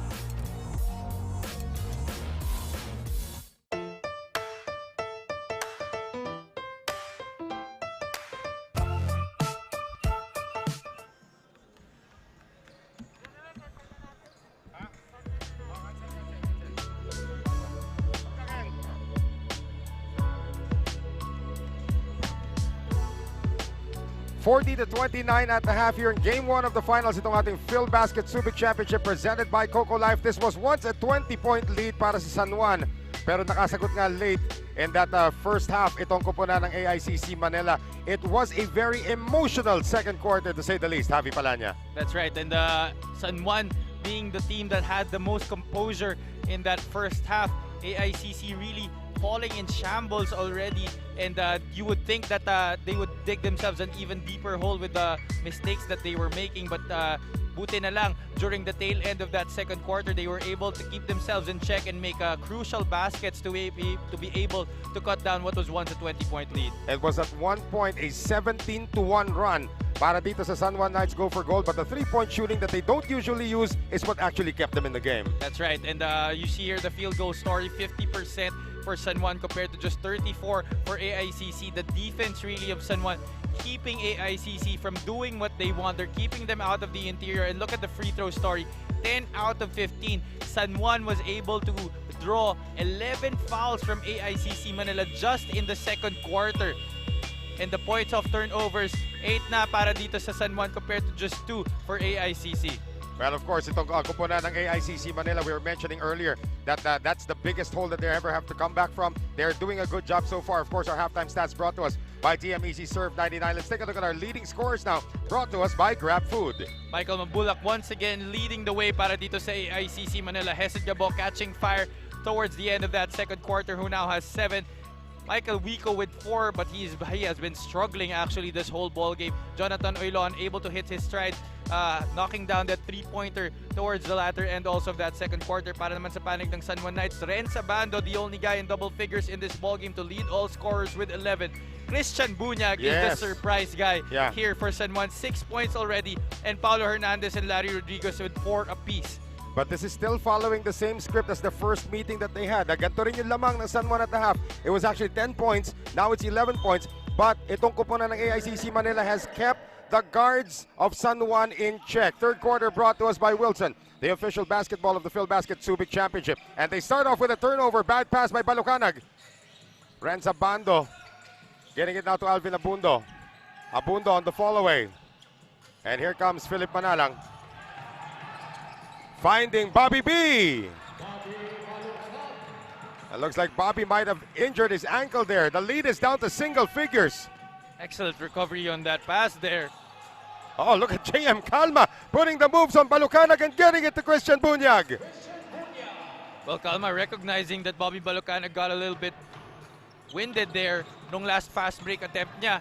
Inatake niya agad and it broke the defense of AICC in the middle, leaving Christian Bunyag free in the interior for the transition play. 8 points already para kay Bunyag, one of the 5 holdovers from the San Juan Knights MPBL squad. Before the shot, no basket, said our referee. Foul is on Christian Bunyag. So 2 team fouls now, or 2 personal fouls para kay Christian Bunyag as we see that one again. 42-31, 11-point lead for San Juan. Gabo gets it out to Manalang and it's taken away by Adrian Nocum. He's got Calma on the other end, but he threw it away. Masyado malakas ang pasa intended for JM Calma. It's lucky break there for AICC Manila. Hesed Gabo a little late on that pass to Philip Manalang coming out of that staggered screens. So again, this is game 1 of the finals. Game 2 will be tomorrow, same time, 6 p.m. High-low play. And Mabulac, that was last touched by Bunyag, said the officials. Well, that looked to me that Michael Mabulac had the last touch, but the referees definitely have a better vantage point. 12 to shoot now. Knockout play para dito kay Mabulac. Tries to slither inside and he does. Now that is playing smart. Michael Mabulac knows that he has the obvious advantage against the bigs of San Juan Knights. Sure, they're tall, they're long, but Michael Mabulac definitely the wealth of experience that he had playing already in the pros, playing against guys like Junmar Fajardo in practice. Alam niyang sisiw na sisiw niya lang para sa kanya to. He's got 11 in the game and we're gonna have a reach in here on Hesed Gabo. So the first guy in double figures para sa AICC Manila is one of the MVP candidates. Itong si Michael Mabulac. Let's see that last play again. Itong si Abando tried to attack 3 white shirts. Calma has it. Calma puts it on the floor. Lalabas kay Nocum. 5 on the shot clock. Adrian Nocum on the step back 3. That is short. That's a shot that that AICC wants Adrian Nocum to take. Philip Manalang now. Uiluan hit a 3. Oh, nice pick and roll action here. Bobby Balucanag inside to Michael Mabulac. And no recourse for Alvin Abando. Oh, it's actually called on Nocum. There's that ball movement that was seemingly absent, especially in the first quarter. Because they tried to run a lot of pick and rolls, but a lot of individual action para lamang sa AICC Manila. But a lot of ball movement being shown here to start the second half. And this is a good sign for Coach Gerson Cabiltes because his squad seems to be calming down, maintaining their composure, and really playing smart. I think it was never in doubt that itong si AICC Manila was yung napipikon na team doon. I think Steven Siroma was a little hot under the collar in the first half. It was more of the youngsters of San Juan that were getting into it, especially Jonard Clarito, who's not even starting here in the third. Well, we remember Jonard Clarito was thrown out in that game against their last game in the elimination round, yeah. Oh, here's a steal. Nice fake here by Uyluan. And that goes overboard. Salamat sa mga kaibigan sa Coco Life, our official partner here in the Philbasket Subic Championship. Kasi suspended si Jonard Clarito in the quarterfinal game. So it must have been the last game of the prelims. And still, Clarito is it's not on the floor. Orlan Wamar, though, has returned. Oh, I think that was the game against AICC Manila. Was it, though? Yeah, we'll have to double check on that, but you could be right. Rhenz Abando now with 13 in the game. Lead is back to 9. At salamat, of course, sa mga nanonood sa atin ngayon. If you want to get 500 grab points credited to you, all you have to do is hulaan kung sino po ang ating best player of the game. You have until the end of this third quarter para mag-submit ng inyong entries. But use the hashtag GrabKitchen500. As we see this last play once again, Rhenz Abando, 13 in the game. That's so effortless. That's like gliding in midair. Coming up on 7 minutes remaining.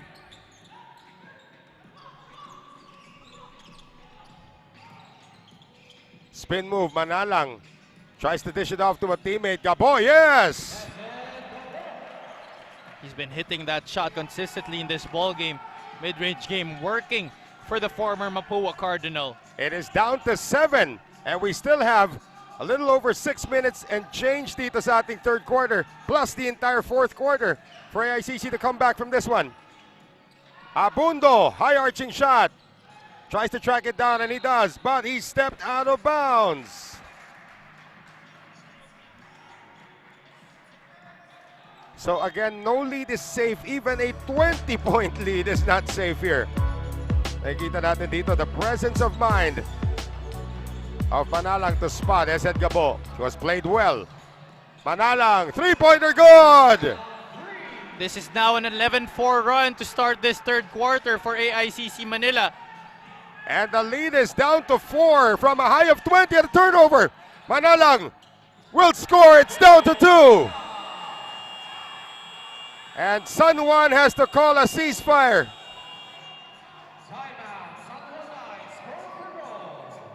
44-42. They were looking for a foul on that last shot by Philip Manalang, who owns the last 5 points in this game. And a timeout called by Randy Alcantara. We'll be back in just a few moments. I think we can see the steal right here. So they're looking for a foul right there. But it is down to 2, 44-42. Our timeout brought to us by Steak Roasters.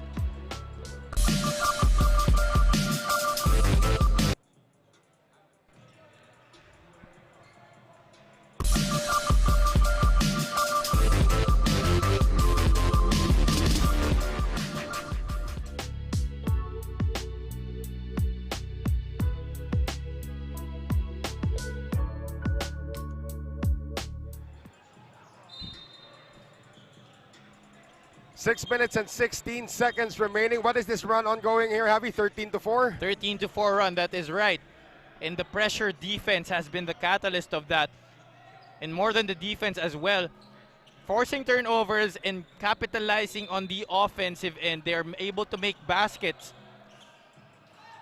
Well, the first time these two teams met, Alvin Abando and Orlan Wamar were held to a combined 3 points. Today, they are held to a combined 5 points.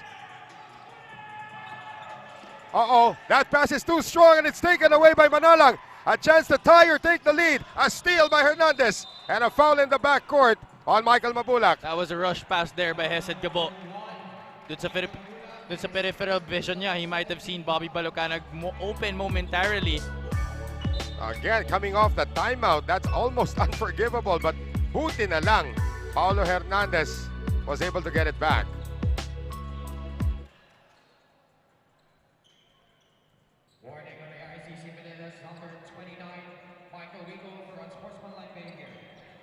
Well, Michael Wico just checked in. He's given a warning.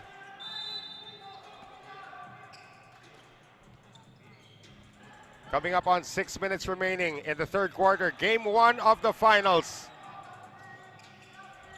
Rodriguez. Now bumping bodies here with Michael Mabulac. And Larry Rodriguez is in too deep and he's going to score. Nothing much Michael Mabulac could do about that move by Larry Rodriguez. One of the best post players at this level. 46-42. Manalang lost the ball. Outlet pass kayo papunta kay Orlan Wamar, and this is going to be a touchdown for San Juan. Only the 6th point of the ball game for the former CEU Scorpion, seemingly still absent. And right now trying to make his presence felt for his squad. Lead back up to 6. It was highest at 20 in the second quarter. Gabo. And he will miss the 3. Bobby Balucanag out, rebounding Calma, but a great block by Larry Rodriguez. Met at the summit there, Bobby B was. Larry Rodriguez, great timing on that stoppage. So ngayon, tahimik naman ang AICC. Di pa rin makabawi rito. This is 4 unanswered points by San Juan and a foul away from play. Balucanag might be the guilty party. No, they say it will be Michael Wico. Look at Bobby Balucanag, but look at this. I mean, that's just perfect timing. And can you believe this guy tore his MCL and he still jumps like that? And he still tore his MCL. Hindi pa po nagpapa-opera yan. Tama. 5:01 to play in the third. Calma. Posting up now against Michael Mabulac, and Mabulac is going to be tagged.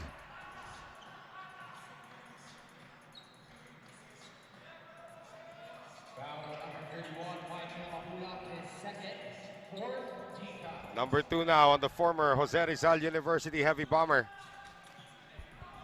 JM Calma out of San Sebastian going to the free throw line. Free throw brought to us by Wilson, the official basketball of the Philbasket Subic Championship. Ito si Calma has been quiet over the entire playoffs, but he keeps getting a lot of minutes. Yeah, and well, it's the guard play really for San Juan that has carried them this entire playoff stint. But the intangibles kasi that these bigs bring. And also the emergence of the offensive game nito si Larry Rodriguez. He has played spectacular in this playoffs. And what a time for him to come. Right, I also have to give credit to the offense of Ato Ular, who's also stepped up. Speaking of Ato Ular, he's going to check in the next dead ball situation. Collado still scoreless today. Gabo gets the pick from Collado, who posts up on Larry. Out again to Hesed Gabo. 1 on the shot clock.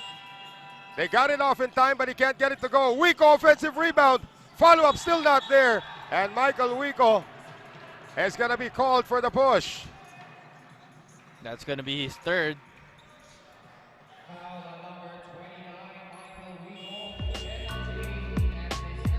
So let's see this again. Minadali lang ni Wico yun. He thought that Larry Rodriguez was there. Yung pala, Larry Rodriguez is here. And that's not also good because that puts AICC over the limit right now. 4 minutes and 27 to go. So Larry Rodriguez out of the Philippine Maritime Institute makes good on his first. As I said before, he got into the national consciousness when he played in the National Basketball Conference way back in 2004. Doon po siya una nakita. 50-42. Suddenly now, Javi, this is 6 unanswered points for San Juan. That's right. After that blistering 13-4 run, San Juan able to answer back. 4 minutes and 19 here in the third. Chris Bitoon is back in. Tries to get it to Mabulac, pero natapik yan. And here comes Alvin Abando. A chance to restore a double-digit lead. And Orlan Wamar was out of bounds. Referee's right on the call on that one. Gerson Cabiltes senses that the rally has lost steam, and he will call a timeout for AICC Manila It is the San Juan Knights go for gold, up by 8, 50-42 here in Game 1 of the finals. And this timeout brought to us by Steak Roasters.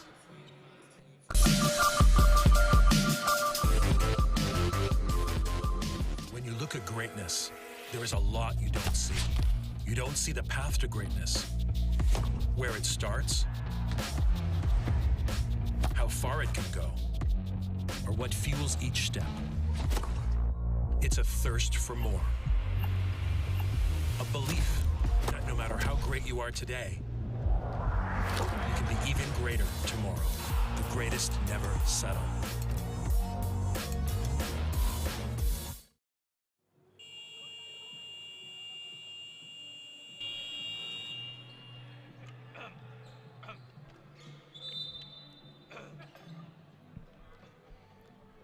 .409 remaining here in the third.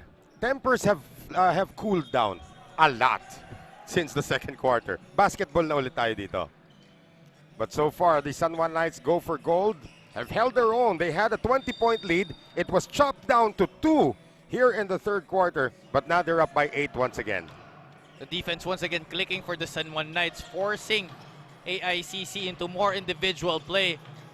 Gabo connects again as we thank our friends from the Subic Bay Metropolitan Authority and the Central Luzon Regional Task Force for all your assistance here sa ating Philbasket bubble. Wamar. Lead is down to 6 now para sa San Juan Knights go for gold. Paulo Hernandez now being watched. There's a mismatch somewhere. They gotta find it because it's Mabulac taking on. Ito si Hernandez who suddenly fires a 3 and misses. Hesed Gabo leading the break.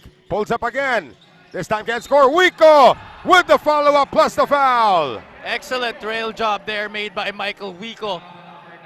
Coming out of nowhere to stick that shot back in. That's why you always run down even if you think your teammate is gonna make the layup, because the trailer is usually the most important part of the fast break. Rhenz Abando will check back in for Hernandez, who has been quiet today. He had a 3-pointer earlier, but that's pretty much it. Another San Sebastian stag at the free throw line. Michael Wico completes the 3-point play.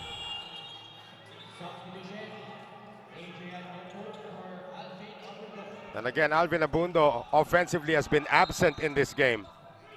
Adrian Nocum will return. Here's that press once again for AICC Manila. And that's going to be number 4 on Michael Wico. And 2 shots for Orlan Wamar. This will be the cue of Ron J. Buenafed to check into the game.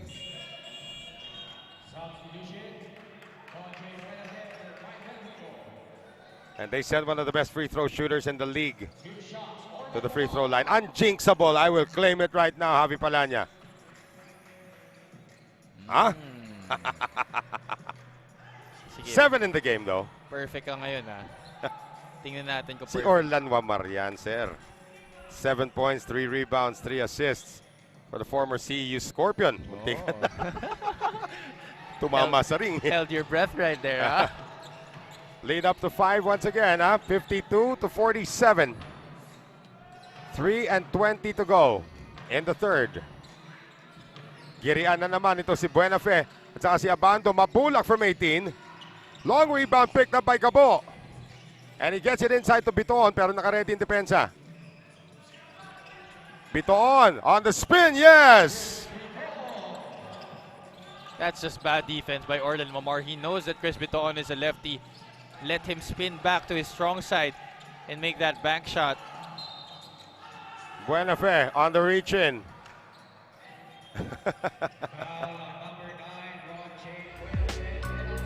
So sobrang tagal na. Let's take a look at this move first again. This is our TikTok move of the game on the drop step. No problem for eto si Chris Bitoon. Yung mga ex-pro natin, especially ito si Ron J. Buenafe, they've had all of these years to practice their I did not foul reaction. Tagal na. I mean, you look at guys like Larry Rodriguez, di ba? Ron J. Buenafe, John Wilson yesterday, di ba? May kanya-kaya silang version na I did not foul. Pero pinakamaganda pa rin dyan si Jerwin Gako. He's never fouled. He never committed a foul in his life. Never, ever. Probably once. Duty foul pa. JR Taganas is gonna give Michael Mabulac a breather. Less than 3 minutes to go here in the third. Game 1, best of 3, finals. Dito sa ating PhilBasket Subic Championship. Bitoon has hit back-to-back. Same story tulad ng elimination game nila. Chris Bitoon starting to catch fire in this third quarter. Rodriguez, that's too wide. Outlet pass ngayon. Gabo still able to track this down and save it. Now he's gonna attack. Gets it out to Bitoon for 3. Good! That is just a heads-up play coming from the former Mapua Cardinal. He knows that Chris Bitoon has the hot hand right now, opting to wait for him to come down, kick it out to him, and Bitoon makes that 3. San Juan's 20-point lead is gone. It has disappeared. 54 all. Away from play. Offensive foul is gonna be called. A technical foul for flopping. Flopping na yan. That's, he was warned earlier. Orlan Wamar is now gonna be called for the technical foul. Grabe turn of events dito. Let's see how Orlan Wamar there at the top part of your screen. Bumangga kay Bitoon, siya pa'y lumipad. And the referees have seen enough. Gabo to give them the lead. Just when you thought that a 20-point lead would be one of the hardest for AICC Manila to come out of, they do it in less than 2 quarters. Lamang na po ang AICC Manila, 55 to 54. 6 seconds on the shot clock, 6 seconds to shoot. It is still San Juan ball after that technical foul. They are 6 points away from that third quarter output that they made during that elimination round game. Abando still can't score. And a foul on the hold against Alvin Abando.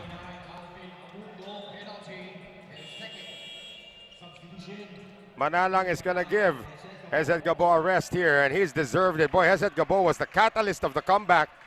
Yung dulo na lang yung Chris Bitoon. Collado was about to steal a free throw.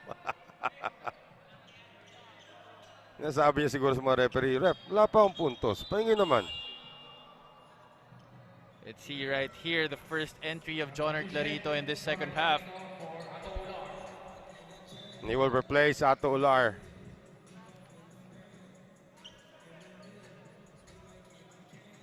So Chris Bitoon, who scored 7 straight points here in the third quarter. Pwede pang dagdagan niya at the free throw line. It was a diesel start, after all.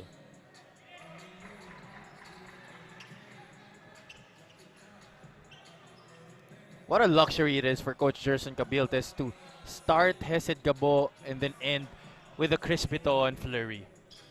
9 points in succession. In just an over like 3 minutes. Yeah. Here's Abando. Trying to escape. Abando! 3-pointer is a miss, and etong si Clarito sent flying by JR Taganas. Ang kailangan lang naman gawin ni JR Taganas, iangat niya yung braso niya. Someone is going to fly. Tingnan natin, tingnan mo. Boink. Clarito's had a quiet quarterfinals, or had a quiet playoffs so far. Did not play in the quarterfinals because of the suspension. And yesterday against the San Juan Knights, make that against the Davao Occidental Tigers, Coco Life was a non-factor. Today he's still quiet, although he's able to make the free throws. Only 3 points in this game. 1 minute and 27 remaining in the third. Collado with the heft advantage over Clarito. Gets it out now to Manalang, faking the 3. Shot clock at 4. Manalang steps into it. And Rodriguez with the recovery. Coming up on the final minute of this third quarter. Chance for San Juan to reclaim the lead. Rodriguez looking for Abando to come out of the screen. Abando, way off. And there's something wrong with the shooting hand of Alvin Abando today. 1 out of 7 from the field for Alvin Abando. Ito na ngayon si Bitoon. Wanting to get the baseline, instead chooses to fall away. 11 straight points for Chris Bitoon. 59-56, AICC Manila ahead by 3. That's now 30 points in the quarter for AICC. And we're still not done. Abando gets it back for San Juan. 10 seconds remaining here in the third. Bitoon with the hot hand. Uses the 2 screens. Bitoon, 3-pointer not there. And that is tapped over to Abando, and they won't get this off in time. So after trailing by 20 in the second quarter and trailing by 9 at the half, AICC Manila scores 30 points in the third to overhaul that 9-point lead and now come up ahead 59-58 on the hot shooting of Chris Bitoon. 11 of his 13 points here in the third quarter, and we're still not done. We still have the fourth quarter to deal with. Stay with us. This is game 1 of the finals of the Philbasket Subic Championship, presented by Coco Life.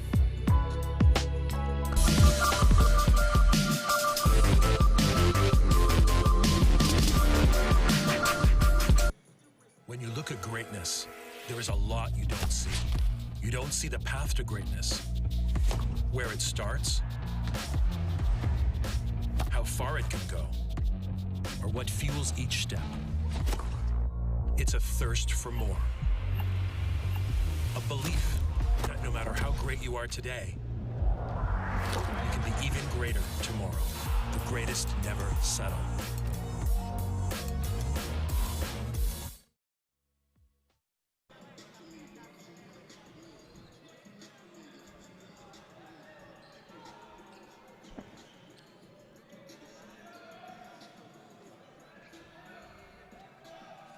Final 10 minutes of game number 1, or is it going to be the final 10 minutes of game number 1? We are about to find out as we rejoin the action here at the Subic Bay Gym. Noel Zarate, kasama po si Javi Palanya.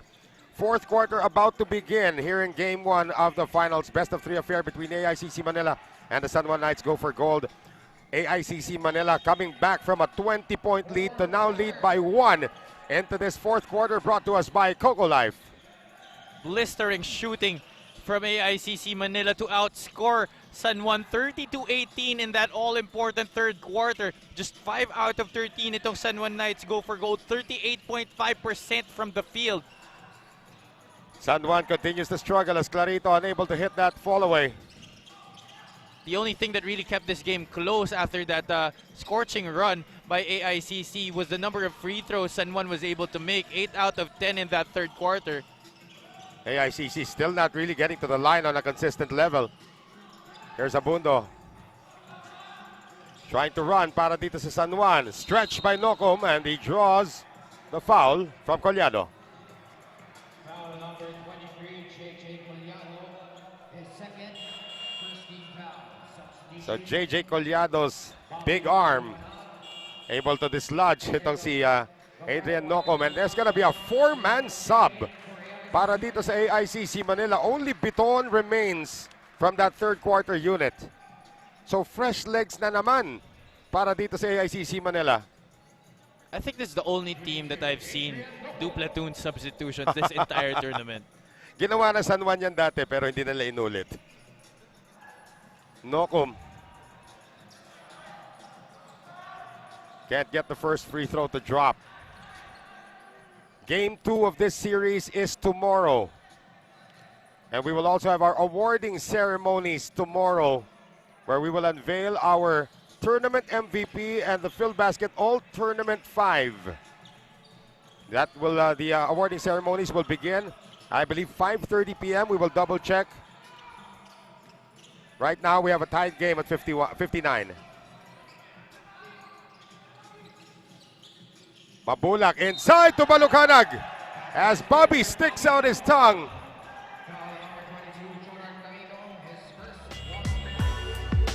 That is just a zip pass.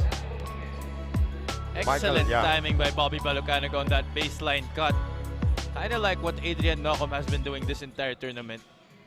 That's actually a good matchup, although Bobby Balucanac's probably giving away like 8 years in age. Missed on the free throw though. Ato Ular for the rebound. Just over a minute gone by dito sa ating fourth quarter. 61 AICC Manila, 59 San Juan Knights go for gold. Almost a steal here para kay Oiluan. That's going to be a kick ball on Hesed Gabo.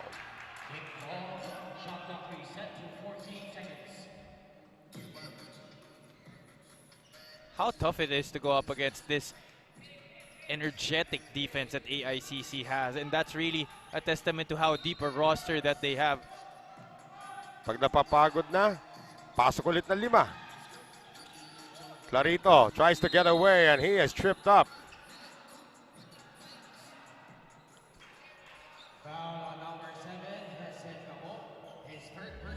Number 3 now on Gabo. Na sumusubok silang gumawa ng Clarito sandwich.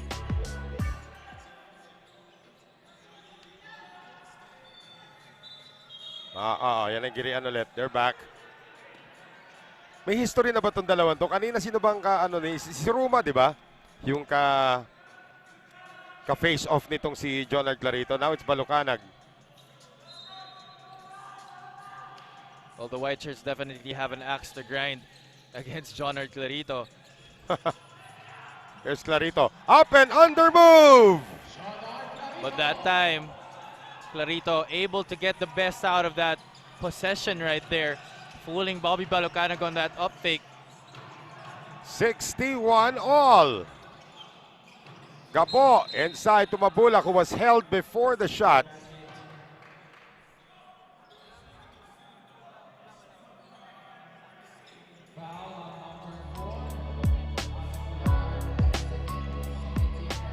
That's our TikTok move of the game, brought to us by TikTok. I'm not sure if John Clarito has a TikTok account, pero I wouldn't be surprised if he has one. Here's Bitoon, high off the glass. Chris Bitoon with 15 in the game, 13 in the second half. Abando is trapped. They barely get it across. Here's Nocum, and he rolls it in. Delay of game warning now called against San Juan.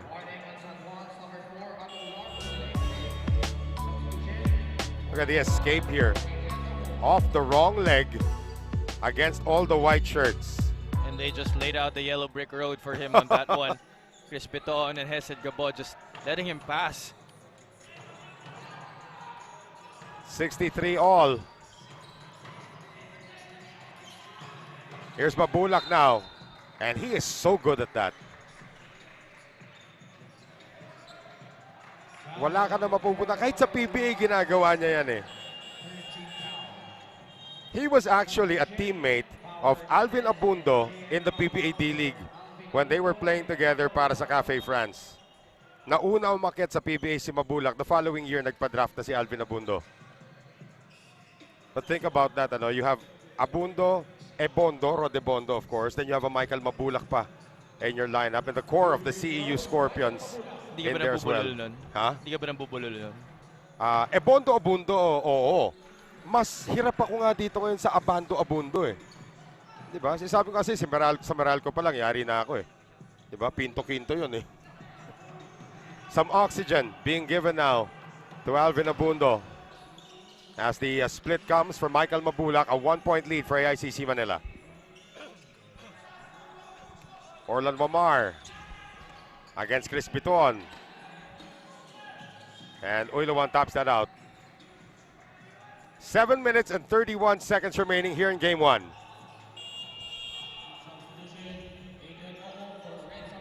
And Abando is going to be lifted.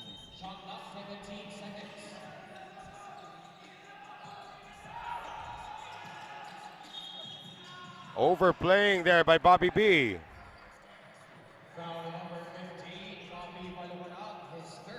Number 3 now on Bobby. And only one foul to give na lang para sa AICC Manila. Both teams actually 1 foul to give.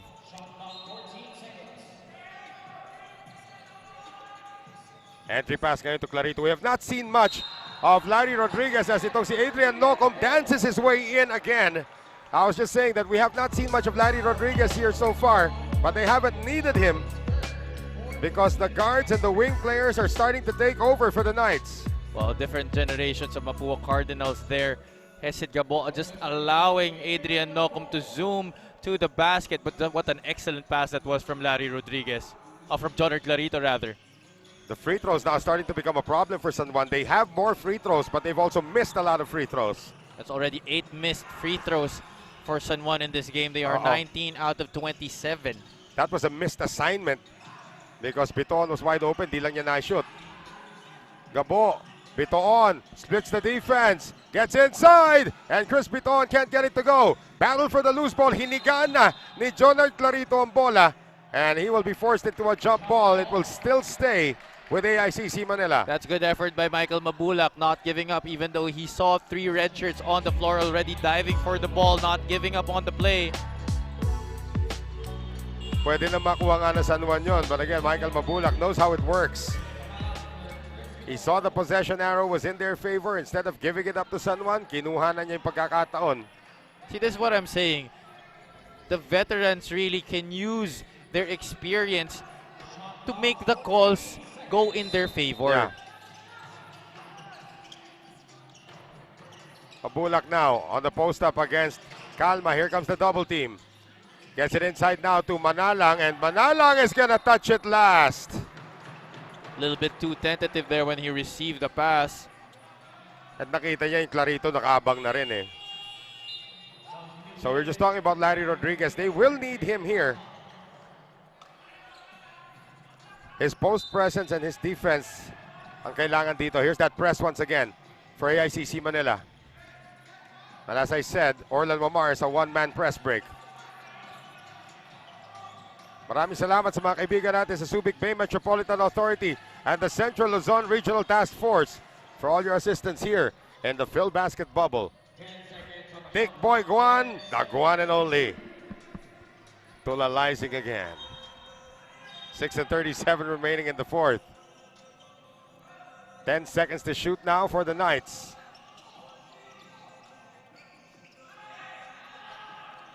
Clarito. 5 to shoot. Oh, Michael Mabulac's gonna be tagged for another one. That's the right call. He stepped into Jonner Clarito right there. Let's see the replay. There's the body check. That's number 4 on Michael Mabulac. Had he not moved forward there, that could have been good defense. Here comes JJ Collado. So Mabulac will probably come in nearing the last 2-minute mark na. If they'll need him pass. Jonner Clarito, we mentioned that he's a non-factor. He's suddenly become very active on the offense here in the second half, but his free throws continue to be the issue.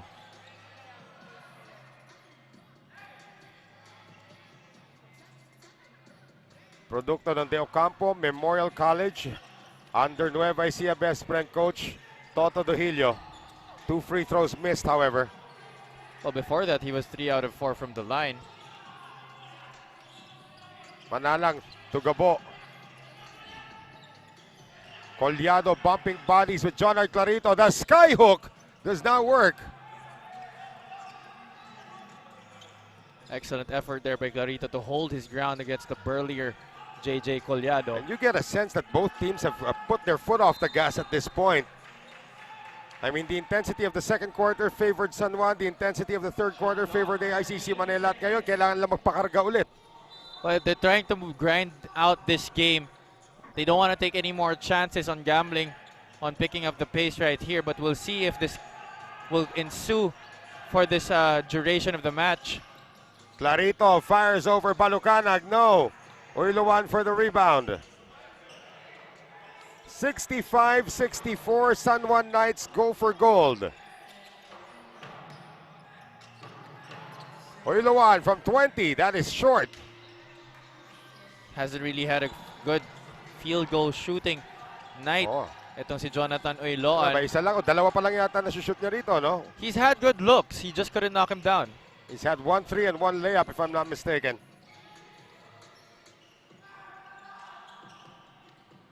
Here's the drive by Hernandez. Good strip, however, by Oyloan. And here's the touchdown pass para kay Philip Manalang. He misses.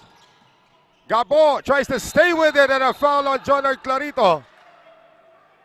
And Gabo was sent flying after that.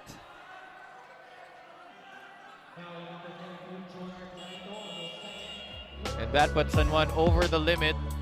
Or at the limit at this point. Tingnan natin dito gano'ng kalayo ang nilipad ng Hesed Gabo after the collision. Mabuti na lang marunong siyang gumulong pagkatapos mahulog. I mean, that's something that nobody teaches you but you eventually learn pag sa tabla ka na naglalaro, di ba?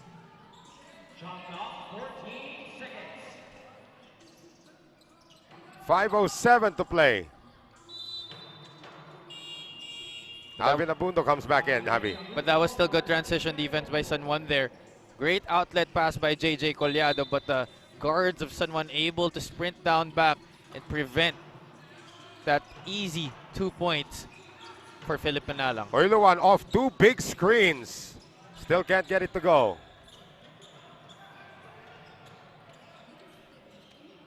Less than 5 minutes remaining in regulation. Wamar goes to the left, trying to look for a friend. Rodriguez sees an opening. Larry, lalapit, off the glass, that is too strong. Diving for the ball, itong si Abando, but he couldn't get to it. Here comes Hesed Gabo, one man to beat, and he does beat. Ito si Orlan Wamar. He's been so good at doing that his whole career, finishing at the ring. It's just that when he moved over to this level, syempre marami na mas matatangkad. I remember that he used to do that a lot when we were playing together back in high school. Well, he has given AICC Manila a 1-point lead. 66-65. Rodriguez, nice cut here by Abando, but he misses again. Ular also missing. 4 minutes remaining. Collado, Oyloan. Collado for 3. And he is still scoreless today.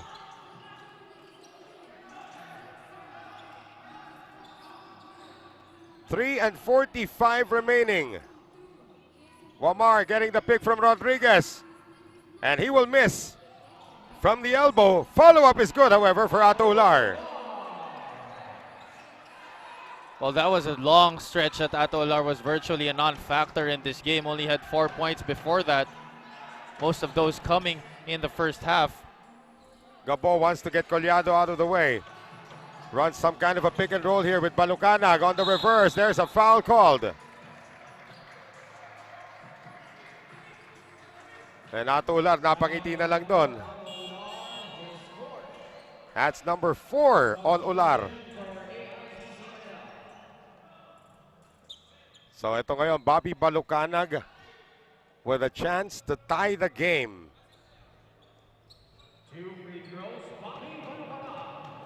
3 minutes and 15 remaining here in game 1. Free throw brought to us by Wilson, the official basketball of the Philbasket Subic Championship.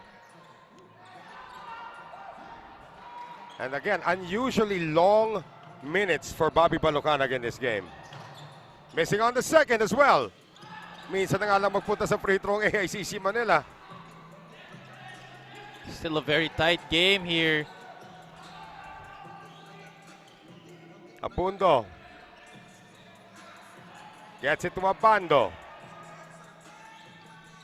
Abando can't ring the bell. Rodriguez and Collado will be tagged with this one. Well, Rhenz Abando has been scoreless this entire second half. And here comes Michael Mabulac with the 4 fouls, Javi.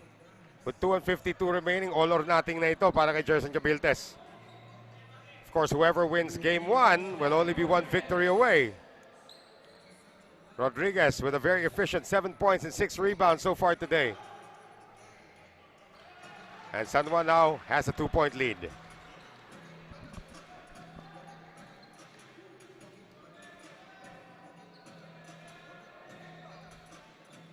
Three-point lead now for San Juan.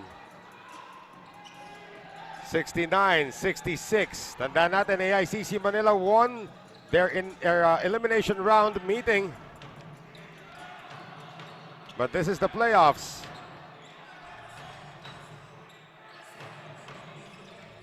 Mabulac gets it out. Gabo for the tie. No.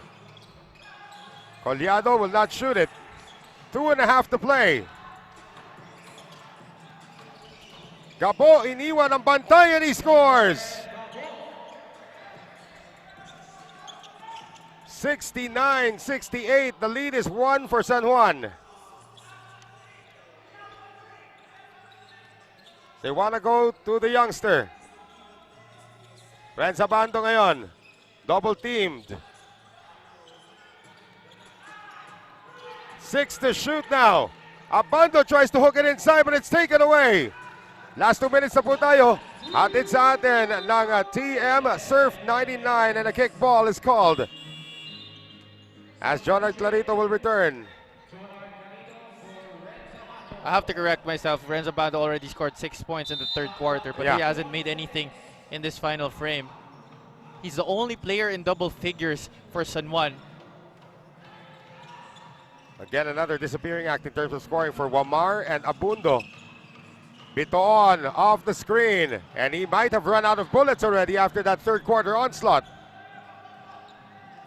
Still a 1-point game here, and we are winding down this game. How mentally draining is that for San Juan? You just survived a 1-point game yesterday. 1 point na naman yan. Sabi ni Alvin Abando, gawin nating 3 points. Only the 5th point in the ball game for Alvin Abando. But what a time to come. Such a crucial shot for the San Juan Knights. 71-68. Mabulac. Nahanap si Collado. JJ on the fake. On the step back. He will miss. Battle for the rebound. Jonard Clarito. And San Juan is going to slow things down. Lots of collision there.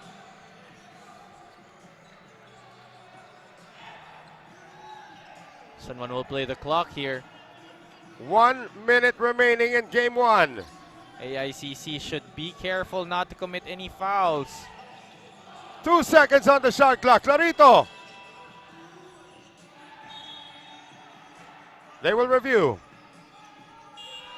First call on the floor is ball possession to AICC Manila.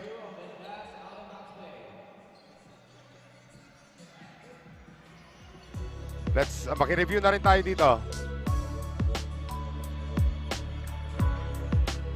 Okay, that might have been off Ular. That was the initial call. And that is the call that is going to stick. We're going to have a timeout here called by AICC Manila. They have possession, but they're down by 3, 71-68 against the San Juan Knights. Go for goal. Timeout brought to us by Astig Roasters. Now looking forward to the next couple of possessions dito. San Juan, again, looking at the scoreline here, Javi, this is their pace. They usually win if the game is in this situation. But you're talking about AICC Manila with 49.4 seconds remaining. Pwede pang mag-quick 2 and good defense ito eh. That's right. No need to go for a 3 just yet. What they need to do is get the best available basket. Nothing forced. Just move the ball. Make sure you get quality looks at the ring, because this is a very crucial possession for them. They only have 1 timeout left. San Juan, however, does have 2 more timeouts to call. Both teams already at the penalty situation. And the inbound will happen in the front court for AICC Manila. So they have itong si Wico, Mabulac, Collado, Bitoon, and Hesed Gabo. San Juan has Paulo Hernandez, who just checked in, Orlan Wamar, Abando, Rodriguez, and Clarito.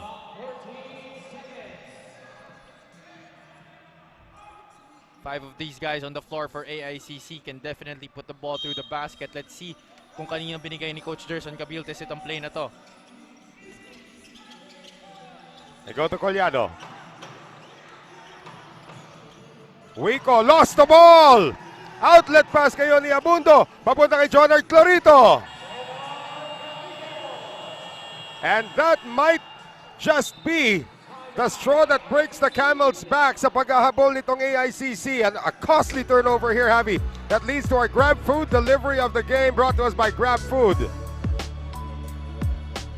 And a timeout once again called by AICC Manila. They are out of timeouts here with 39.7, Javi. Timeout brought to us by Astig Roasters. Well, again, a crucial basket needed here for AICC Manila. They have to score on this possession, or that might already be the final nail in the coffin para dito sa AICC Manila. Very crucial that they get a quick basket here. Nothing forced. But San Juan playing exemplary defense here in the end game, just like what they did yesterday against the Davao Occidental Tigers. They'll have to score here and play the foul game.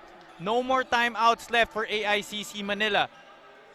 And they have to get the quickest basket that they can dito. Now remember, against the Davao Occidental Tigers, they were actually down by 6 with 20 seconds remaining, and they forced overtime. The guy who did that is on the floor right now. Ito si Jonathan Uiluan, although he has not shot the ball well today. They go to Uiluan, and he overshoots it. They'll have to foul. They're still trying to trap in the backcourt. Now Clarito gets it across. And they choose Jonard Clarito.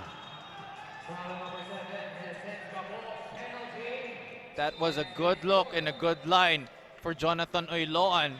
That's also a great play drawn up. Yep, little misdirection there. Paulo Hernandez looks to be hurt.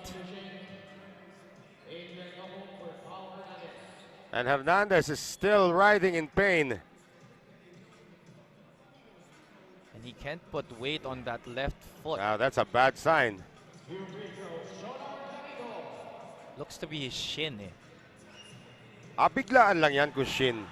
Clarito extends this to a 6-point lead. AICC Manila is out of timeouts. This is going to be a tough comeback if ever they will be. Finally, Clarito knocks down 2. 3-possession ball game.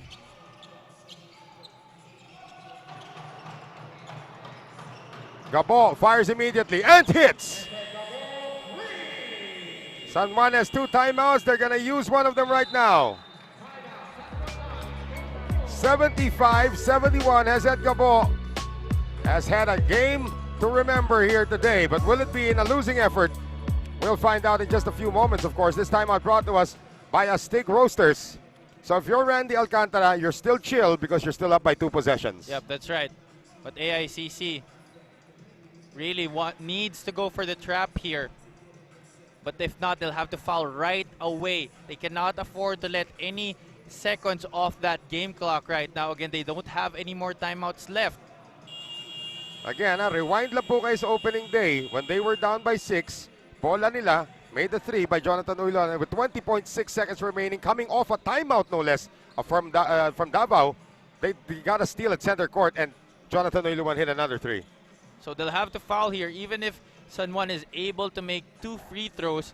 If they make another 3 on the other end, there's still a slight sliver of hope left here for the white shirts. This game is not yet over. And San Juan will inbound into their own front court. So 14 to shoot lang ito for the Knights. Abando will trigger it in. They'll have to foul right away. And the best person to foul here is Adrian Nocum. He hasn't been doing well from the line in this game. Well, they have no choice. It's Orlan Wamar who gets it, the best free throw shooter on the team.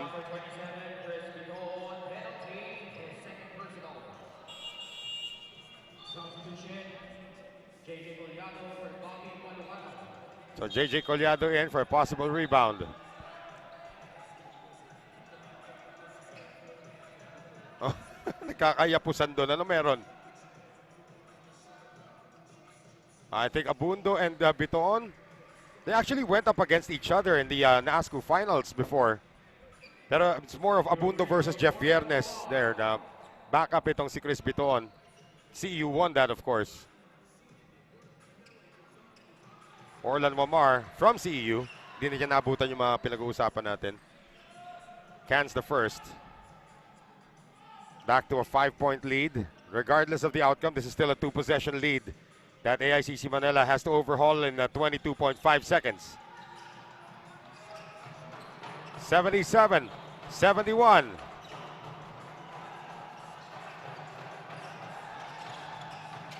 Bitoon.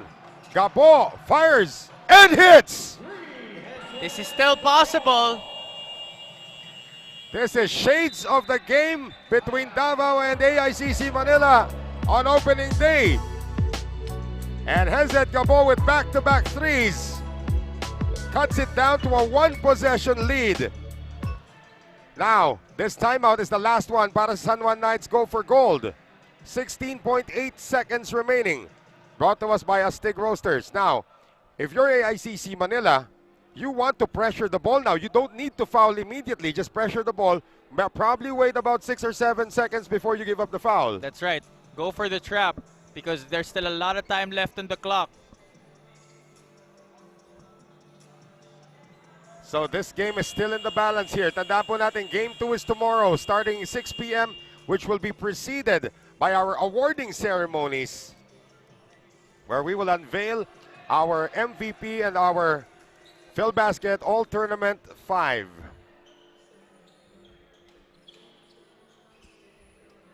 .8 seconds to go. There will still be time on the shot clock here. There will still be time on the shot clock here.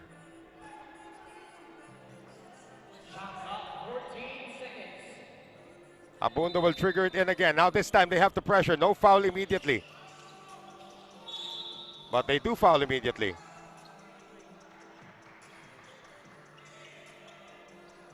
And they foul Wamar, who has been spotless from the line today. Uh-oh. Gabo sacrifices himself though. And Ron J. Buenafe is going to be sent in.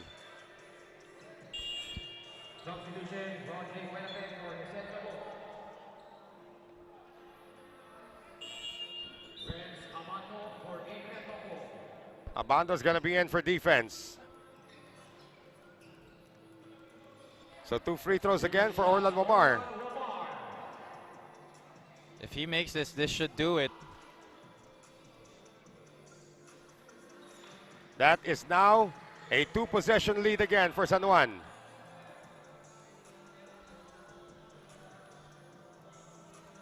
.8 seconds remaining. 5-point lead. Flawless. San Juan with the pressure. Mabulac getting it over now to Ron J. Launches the 3. That is short. Rodriguez for the rebound. And Uyluwan will still try to foul, and he does foul with 7.6 seconds to go. Well, even if that went in, his foot was on the line. So Larry Rodriguez going to the free throw line to probably get the last points of the game. I'm not quite sure. Maybe ICC will still try to go for one more shot. But the bottom line is, San Juan Knights go for gold will deal AICC Manila, or they're 7.6 seconds away from dealing AICC Manila only their 3rd loss of this entire tournament. The other 2 teams that defeated AICC Manila also made it to the semifinals, but they're now gone. And don't think that San Juan will have it easy in Game 2. Clarito gets the offensive rebound here, Javi, and that's going to do it. It was an emotionally charged game, especially in the first half. Nagkayakapan na finally mga coaches natin dito. And even the players know that this is still not over. There is still one more game to be played tomorrow, perhaps a 3rd game. We don't know yet. But for today, the San Juan Knights go for gold. Take game number 1 and take a 1-0 lead in this best-of-3 series for the championship of the Philbasket Subic Championship, presented by Coco Life. Again, 80-74 is the final score in this one. It looked like San Juan was going to run away with this in the second quarter when they were up by 20 points against AICC Manila. But then, after being down 9 in the 3rd, AICC Manila came back to even take the lead. And we are now waiting. Javi Palanya has finally caught up with our Coco Life best player of the game, who will receive 1,000 grab points. We give it to the youngster, Rhenz Abando. Thank you, Noel. We are with our Coco Life best player of the game, Rhenz Abando. Rhenz, isa na namang close game ang nangyari dito. Kahapon nanalo kayo 1 point lang against sa Davao Occidental Tigers. Ano sabi sa inyo ni Coach Randy na paano ma-maintain yung composure ninyo during this game? Una-una sa lahat, makinig lang kami sa instruction nila. Ayun, hindi naman kami wawala kung makikinig lang kami sa kung ano yung pre-practice namin sa scouting and sa mga instruction nila. Sabi ng coaches, hindi naman na kami mawawala doon. This is your best offensive game in this whole entire tournament. You sat out the first few games. How does it feel na yung conditioning mo bumabalik na unti-unti sa finals pa? May part na masaya, may part na malungkot. Siyempre, nakaka-frustrate din kasi ayun nga, mas kinakailangan din nila ako nung hindi pa pagpasok ng playoffs. Pero ngayon, masaya ako kasi nakapag-contribute na ako unlike last few games. So looking forward sa Game 2, ano pa yung mga kailangan yung gawin para makuha na talaga yung championship bukas? Pinakamalaga siguro is kalimutan namin yung panalo namin ngayon. Mag-back to zero kami tapos makinig lang ulit sa mga coaches, sa mga instruction nila. Ayun lang. Alright, congrats again Rhenz. Baka may mga gusto ka batiin? Binabati ko nga pala si Senator Jingo Estrada at sa asawa niya, si Ma'am Presi Ejercito. Happy birthday po ma'am. And binabati ko nga pala yung family ko sa La Union, yung mother ko, yung lola ko, yung pamangkin ko, yung mga ate ko, pamangkin ko si Andan, and yung girlfriend ko yun, si Rizel, and sa family niya. Tapos binabati ko nga rin pala yung si board member Napoleon na tumulong din sa akin dati, and si Boss Jan Balingit. And binabati ko rin pala mga coaches namin, mga boss na nandito ngayon na nagsasacrifice kasama namin, and maraming salamat. Alright, congrats Rhenz. Once again, our Coco Life best player of the game, Rhenz Abando. Let's turn back over to Noel to wrap this baby up. 80-74 is the final. Rhenz Abando coming away with the 17 points. The only player in San Juan to score in double figures until the fourth quarter. Of course, nung humabol na sila John Clarito at saka itong si Orlan Wamar. But of course, this is just Game 1. We will have Game 2 tomorrow. 6 p.m. po ang ating Game 2 of the championship nitong ka-Filbasket Subic Championship. That is of course going to be preceded by our awarding ceremonies where we will crown our All-Tournament 5 and of course our most valuable player. So join us again tomorrow. Today, the San Juan Knights prevail over itong kupunan ng AICC Manila to take Game 1 of the finals, Game 2 tomorrow. Join us again then. On behalf of Javi Palanya, my name is Noel Zarate. Magkita-kita po tayo ulit bukas for our continuing coverage of the finals nitong ating ka-Filbasket Subic Championship presented by Coco Life.